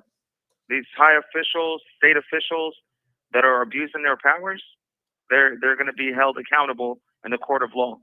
And Glenn Ford, Tanisha Coleman, Amy Hodson, Kylie Clapp is going to come out and speak the truth and say, Glenn Ford has been raping her for many years. When she comes out and says that, that's when things can clarify. Things can be a bit more transparent. I love you, Mustafa. Is very inappropriate. Amar, I love you too, bro. I love you. I want to thank everybody. I love you. Casey, Tracy, I love you. Bustos, Julia, everyone, Shelly, everyone that's been there, Missy, everyone that's there for me, I promise you, it doesn't go unnoticed. I love you for life. Thank you for using Global Telling. I love you, Mustafa. Mustafa joined us from solitary confinement for over 2 years. Falsified police report, police misconduct, jail officer abused Mustafa. We have an audio recording of the ex-boyfriend who admit, it's an hour-long recording. Glenn Ford, we're watching you. We have a whole entire file on you. We've got individuals in the federal government heavily investigate you. Keep trucking. Be safe out there. We need you for courts. You know, I'll say one last thing. We need you. Really quick. And we're going to have you in courts. Before you wrap this thing up. There was a question that I found a little bit interesting and odd. When Kylie was doing her forensic interview, the last question that this forensic interviewer asked her was something about if someone had an inappropriate relationship with her. And the forensic psychologist says that Kylie had moved back, shifted her body, like kind of shrugged her body. And she asked her if she wanted to talk about it or talk about something related to an inappropriate relationship. Now, when we get an audio from Glenn Ford that says he was drugging Kylie, that he would wake up with her in his bed, and then at some point he says Kylie had snapped and she yelled at her mother, that's why we're fucking the same guy. I think Glenn has some serious problems. Well, let's play the audio. We're on a recorded line. On a recorded line. The truth is going to come out. The truth will come out. On a recorded line, he sat down with a private investigator. There's a reason why he's running away. I'll tell you. There's a reason why he says, I am so far deep in Maryland that no prosecutor, no police can ever catch me or find me. That's what he tells the private investigator in this interview. He says, nobody's going to find me. When she tells him, you know you're getting subpoenaed. Well, Amy Ashford... He said, they'll never find me. They'll never catch me. Amy Ashford sent him out a subpoena. He has a subpoena, and he's going to have his day in court. What I'm saying is he's running away for a reason. When Kylie is asked that question and her body language changes, there's something there. There's definitely something there, especially when he said it out of his own mouth. Glenn Ford sat down with a private investigator, and he tells her on a recorded line that he's been drugging Kylie. He wakes up to her in his bed, a 16-year-old. A 16-year-old wakes up in his bed. He forces children that are 9 and 10 to shower. We're going to listen to that audio. Mohammed, can you do me a favor? Could you put the audio as an exhibit on the live, on the screen? Mustafa, thank you for joining this podcast. This is not another boring podcast. Mustafa, really quick, I want to play the audio of Glenn Ford where he says he's been drugging the 16-year-old Kylie and she wakes up in his bed. I mean, in a forensic interview, the forensic interviewer would ask her, has anybody had a sexual inappropriate relationship with you? She says no, but then she shrugs her body. And then the forensic interviewer would notice, and she writes it in her report. She says, I observed a change in body language. A change in body language. Now let's listen to what Glenn Ford admit on a recorded line to a private investigator. I want to put this through the exhibits. Go ahead. Let's see. There we go. Daughter, but the other older daughter, not the older daughter, but the other daughter, I think she did some shit. Can you hear it? 16? Is it clear? One time a daughter came to my house all high and shit. I'm like, yo, nah. I told her, like, yo, I'm like, is it weed or? No, it's not weed. If it was weed, I would care as much. She used to come in and like not and get like on the ground like like opiates. Man, you know, sitting there like, bro, like I take them. Well, I took them. Yeah, and I didn't act like it. Like, that was like me. I used to do it like to the point where I took it because I didn't want to get sick with them. Yeah. So I took like one. I think one, I'm good for the date. Yeah. She was like she took like multiple. Or she took them like different. Mom with her. Yeah. I don't know if that Dorothy didn't do pills with her, but she would smoke weed with her. Okay. I told Dorothy. So he talks about Kylie being on hardcore drugs. He's on the same hardcore drugs. That she shows up at the apartment all high. She doesn't know where she's at. And then he talks about her waking up in his bed. I remind you, he is talking about a 16-year-old. 15-year-old at the time. At the time, she's 15 16, a minor. A 40-year-old man drugging and grooming a 15, 16-year-old. And what gets disturbing, the next set of audio that I'm going to have you hear, where she came up to this man and ask him to murder Mustafa, and can we make it look like an accident? Where today we have a vehicle accident, and the police mechanic says there was brake failure.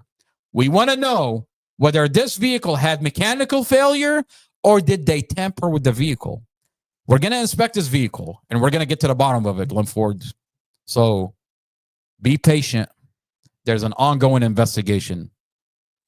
Why do you think that she did something like she did what happened to her with that one?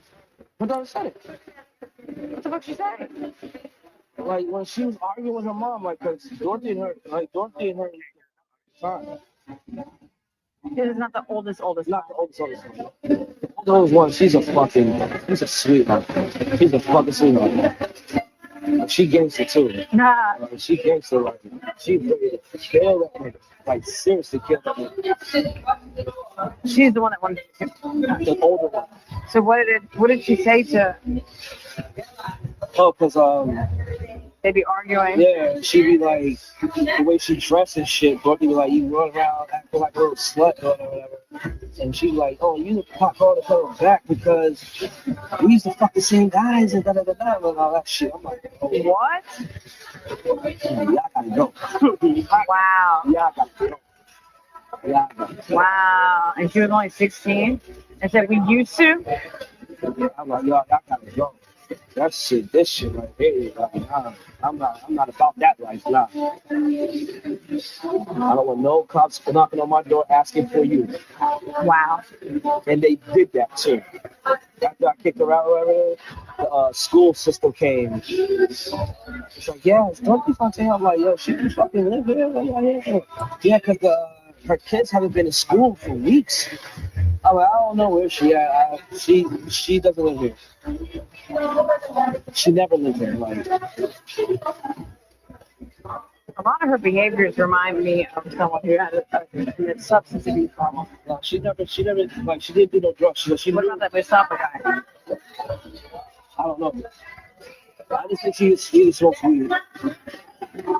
Cause I even asked her, like, you know what I'm saying? Like, yo, you on? Is she an alcoholic? It's gonna be smokes weed.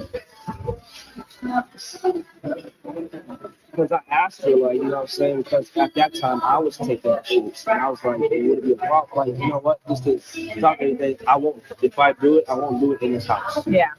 You know what I'm saying? So every time I, like, come home from work, I would do it before I get in the house. Yeah. Or I would step out my house. Yeah. Shit. So, yeah.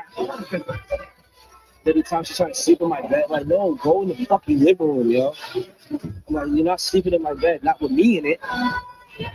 You're not sleeping in my bed, not with me in it. A 16-year-old, he would wake up to a 16-year-old.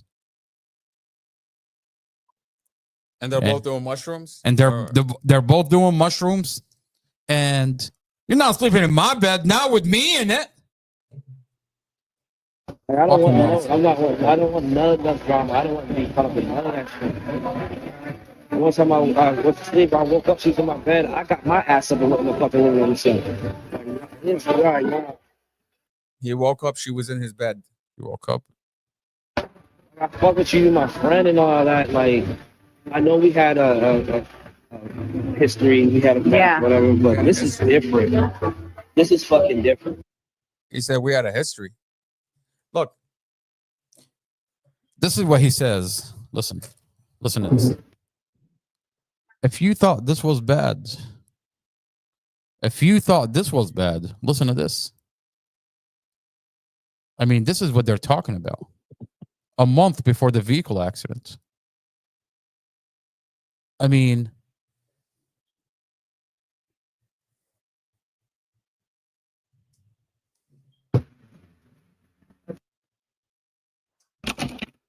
like a lot of strippers. To the older daughter. Especially the older daughter. Listen. Especially the older daughter. And she wanted me to shoot, like, kill him. The older daughter wanted you to kill him? Yeah. Like, what? Like, could you please, like, if I make it look like, so, like, you know what I'm saying? Like, something, and if, like, something fits, would you do it? And I'm like, no.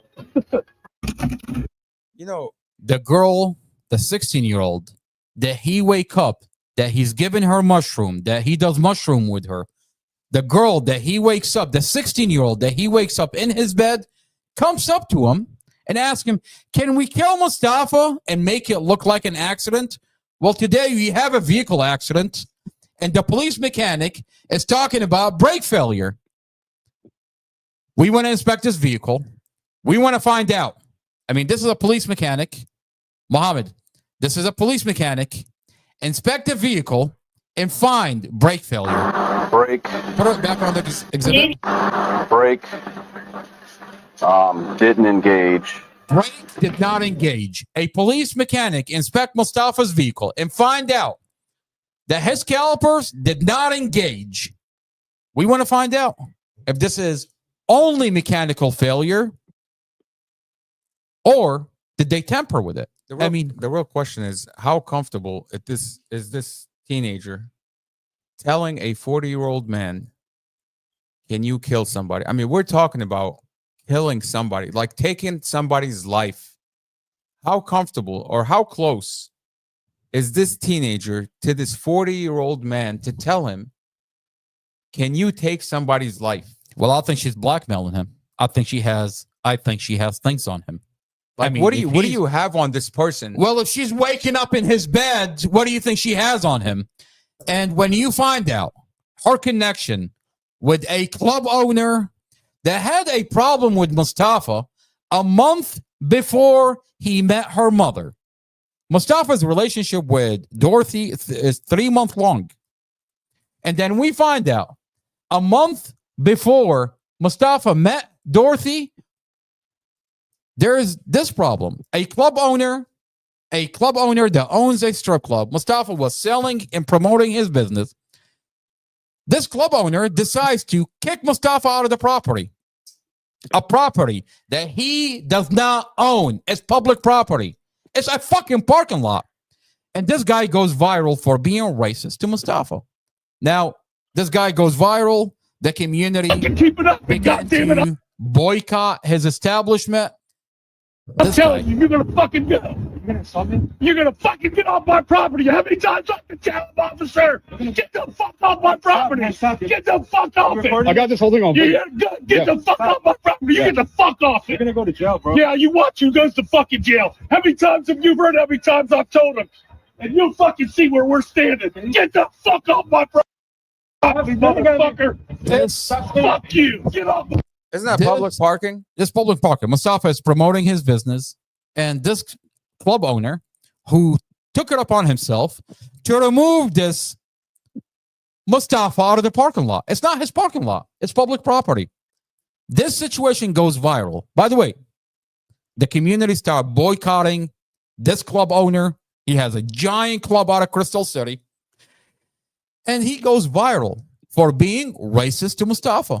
And the community is not okay with it. Well, a month into this situation, Mustafa met Dorothy, his girlfriend. And guess who her daughter is? Her daughter, her dad, her biological father, she lives with her dad, is working for this guy. He pierces all the strippers for this guy. I mean, that would make sense why in her forensic interview, she says the only reason she's there is because her dad's making her go. This is her forensic interview. I mean, in her forensic interview. So why? What is it that brought you here? Like, why are you here to talk to me today? Because my dad made me. Yeah,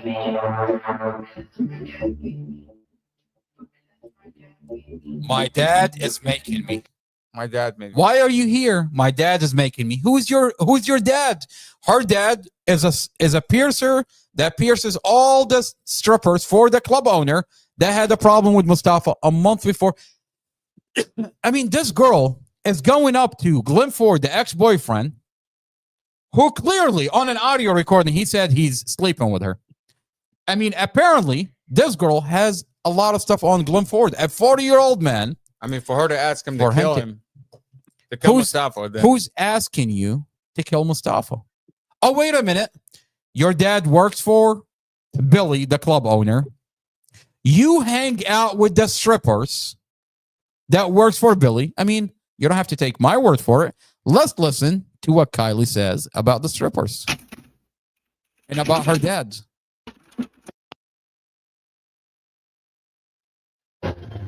Go to the older girl. This one. My dad, he's a piercer. He pierces like a lot of strippers, and he had brought up to them what happened, and they were and who they were, and they were like, yeah, we know this guy. Like, he used to record our license plates and put it on the internet and like follow us home and stuff. So I also was thinking, I don't want them to follow me home, and I don't want to put myself in a position where, you know. So Kylie, hold on a second. So Billy Bain Jr., the strip club owner, heard about Mustafa in the accident, and her dad heard about it, who pierces the strippers for Billy Bain Jr., Jason Clapp. And they weaponized this child to go to this forensic interview only to say something negative about Mustafa? I mean, what's wrong with are these we people? talking about the 16-year-old that is hanging out in the club, the strip club, around those strippers? Her dad works for Billy, and she's after Mustafa.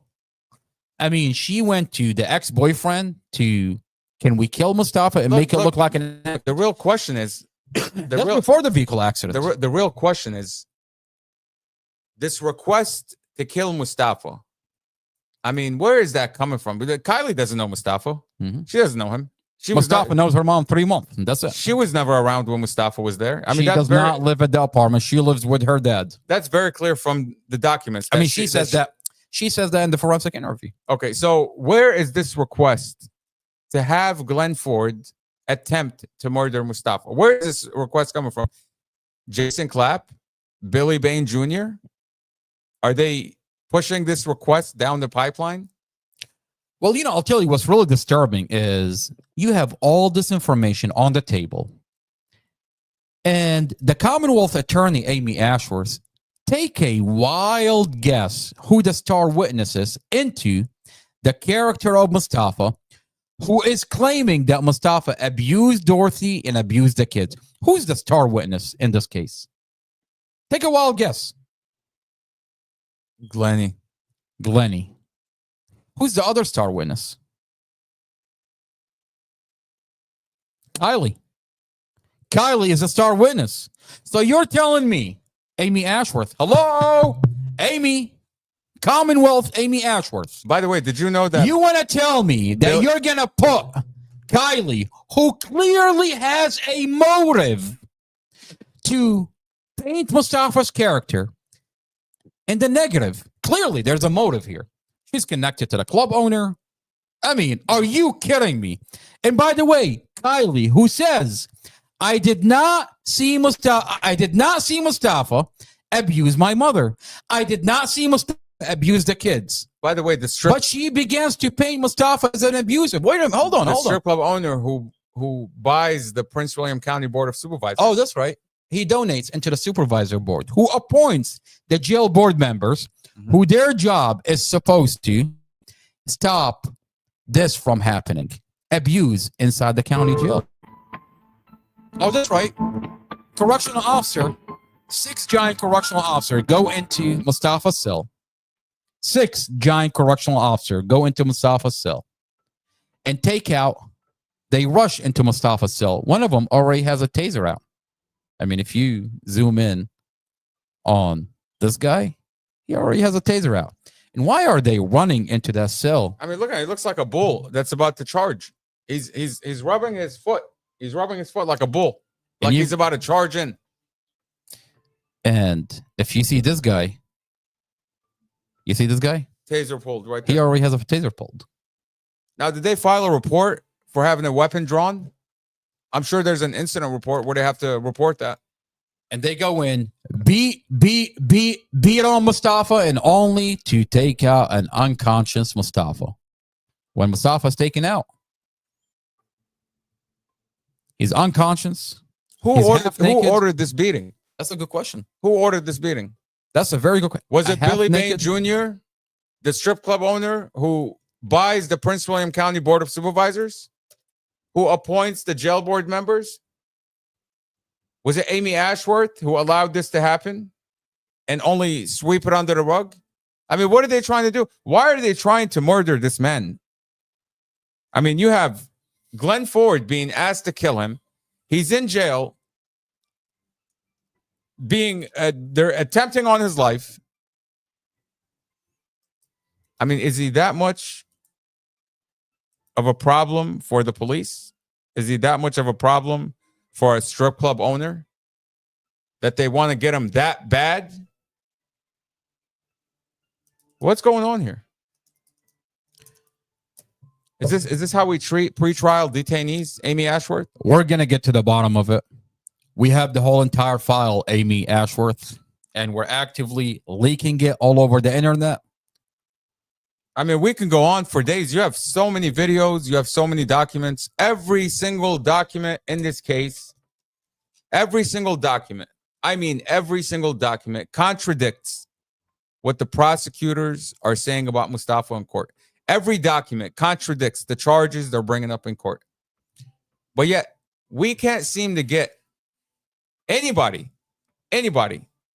that would make a public statement about this, that is willing to go in and take a deep look at what these officers are doing, deleting body cams, tampering with his car, chopping up his car, reading the data recorder from his vehicle, and just pretending like it doesn't exist. No media coverage. They know the cell phone password to Mustafa. They know the cell phone password to Dorothy. I mean, what kind of intel do you have at this police department that you already knew Dorothy's password? You already knew Mustafa's password, but somehow you can't seem to get the audio from his dash cam? I mean, you're that good. You're that good. You got his password. Imagine that. You got his Apple iPhone password. You got Dorothy's 3 cell phone passwords. You were able to get in. But you can't get Mustafa's dash cam audio? Your body cams are miraculously disappearing? Somehow the jail doesn't record video anymore? Like, what's going on here? You know, I think the best person that described what is going on here is the lawyer that was suing for Mustafa against the police for violating Mustafa's right in 2018 all the way to the vehicle accident. This is an audio of a phone call where the lawyer explained to this community what goes on. Now, Mohammed, if you do me a favor, if you can put the volume up. And they beat your brother up because they... This is what the lawyer investigator says. That wrote the report, he lied on the report. We recorded that conversation. I'm sure he did. Yes, sir. I'm sure they all know that you sued the Stafford cops. And they beat your brother up because they know that you sued the Stafford cops. Yes, sir. Can you zoom in on that dollar amount? Yeah.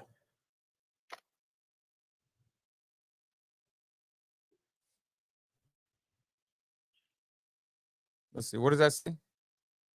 Mustafa ALJAZAIRI.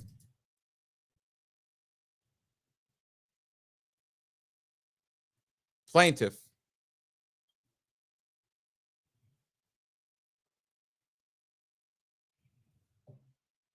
Interesting.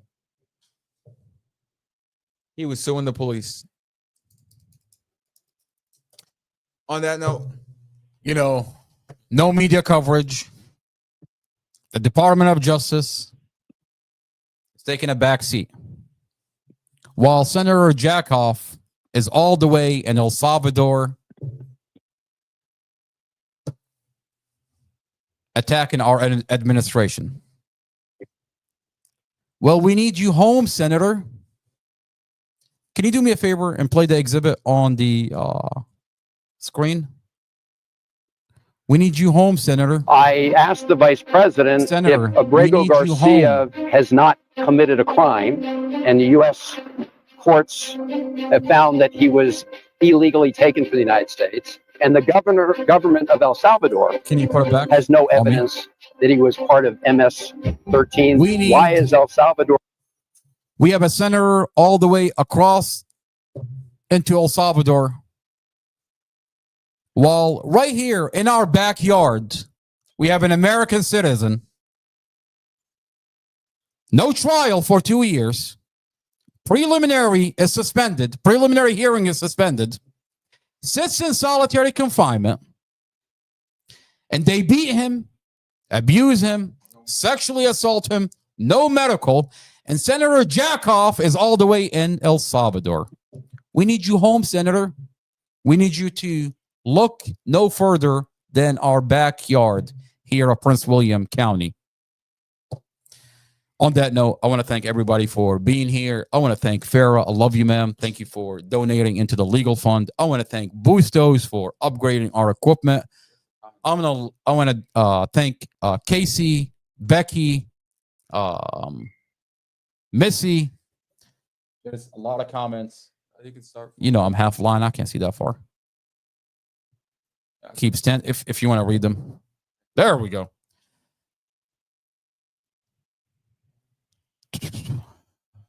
You want me to read all of it? No, right there.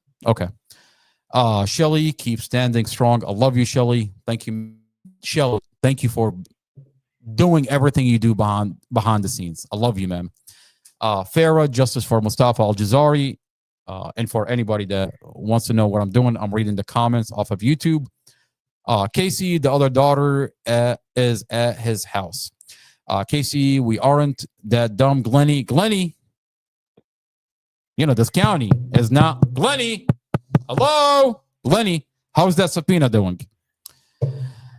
I'm proud of Casey. I'm proud of Mustafa for staying calm. Okay, ma'am. Becky, I will probably lose it myself after his spit in my face. This is the most disgusting thing. You know, I'll tell you, Becky, I'll tell you what's really interesting. For the past 2 years, the Commonwealth Attorney is describing Mustafa as a monster. That Mustafa crashed his vehicle into oncoming. That Mustafa cannot control his actions. That he crashed the vehicle into oncoming traffic in the moment of an argument. Well, we just saw Mustafa, and the guy is breathing down his neck. And what kind of demeanor? Huh? You have a dash camera. You have a dash camera. No argument in the car. That's the most calm you've ever seen anybody argue. That's the most calmest argument. If that's an argument, if that's a heated argument, goddamn, what? You know, no wonder they sealed everything off. And my favorite is when the guy is arguing with him. You see a calm Mustafa, a Mustafa that's de-escalated, a Mustafa that's taking steps back. But you want to convince us that this is a monster? Just remember, wherever the fuck that guy goes. Robert Drum on a body cam says, wherever the fuck that guy goes, follow him. Why? Within minutes of you showing up, oh, wait a minute, you're reading reports. And you have other police officers that have been tracking Mustafa and are not happy about him suing the police. Oh, you've got a giant lawsuit? Oh, yeah. On the body cam, they're all talking about it. That one lieutenant said, I didn't know this cat at first. I didn't know this cat But at I remember first. he was brought up. We'll post that body cam. One of the police officers says, I didn't know this cat went at first. Well, he was brought up. Oh, he was brought up. So they were and then Officer Duplessis has been tracking. Wait a minute. So you have a lawsuit against the police department. You have a lawyer. They have a lawyer. You have investigators. The police as the private investigator. And guess what? Who shows up when there's a vehicle accident? Oh, those police. Casey, keep your head up, Mustafa. We love you, and we are here for you till the end. I love everybody. Casey, I love you, ma'am. I want to thank everybody for being here. Do not forget Mustafa's Legal Fund. Mustafa's Legal Fund is a Cash App. It's Mustafa Legal Fund. We're going to get into the bond on the next one. We're going to get into the bond hopefully tonight. What we're going to do, we're going to play the audio of Prosecutor Sarah Sammy and everything that Prosecutor Sarah Sammy says. We're going to put it into perspective. I have a piece of evidence that showed that she's lying. Talk about a prosecutor that's falsifying a case. I'm telling you, we're going to play the audio, and every single prosecutor, hello, prosecutor, hello, Prosecutor Sarah Sammy. I can hear you. You're on Twitter. Oh, yeah. Oh, yeah, that's right. That's right. I'm on all platforms. I'm on Instagram. The people can see you on Facebook. I'm on Facebook. I'm on YouTube. I'm on Twitter. I'm even in your mother's asshole. I am here. And I'm disseminating the evidence every single day. My hand is all the way up your asshole through coming out of your mouth. I'm speaking on your behalf. You haven't come out to the media and said anything. I'm speaking on your behalf, prosecutor. We're going to play your voice. By the way, I have every proceeding. Every proceeding in court, I have it. And we're going to play it. The community is going to listen. And I'm going to play the exhibits that show that you have been lying about Mustafa. I want to remind everybody to make sure if you can support this channel, there is a button on here that you can directly. You have 1 minute remaining. Donate into this channel, and we'll put it toward upgrading this channel. Mustafa, you have 50 seconds. Can you call back? I have until 1 o'clock and I have to go. What time is it? All right, good. It is 12:49. I have to go in 10 minutes. I'm going to hang up and call real quick, but I just want to tell everybody I love you and thank you for your support. But I have 10 more minutes, and then I have to go. I love you, Mustafa. We'll let you talk to mom. I love you. We'll connect it to mom. I love you. On that note, I want to thank everybody for here. Make sure you share the link on your other social media platforms to hold those tyrants accountable. The media is not covering our story. Say that one more time. This is a community, and this is being done to a member out of this community. Guess what, Prince William County, Manassas? You look the other way. Tomorrow, you are next. Share the YouTube, share the other platform. The media is Thank not you for covering using the story. Global Link. We're going to bring it exposure. We have the sealed file, and we're going to actively leak it and talk about it every day. Prosecutor, you're under hot waters, man. I don't know how you're going to come out of this one. On that note, thank you for being here.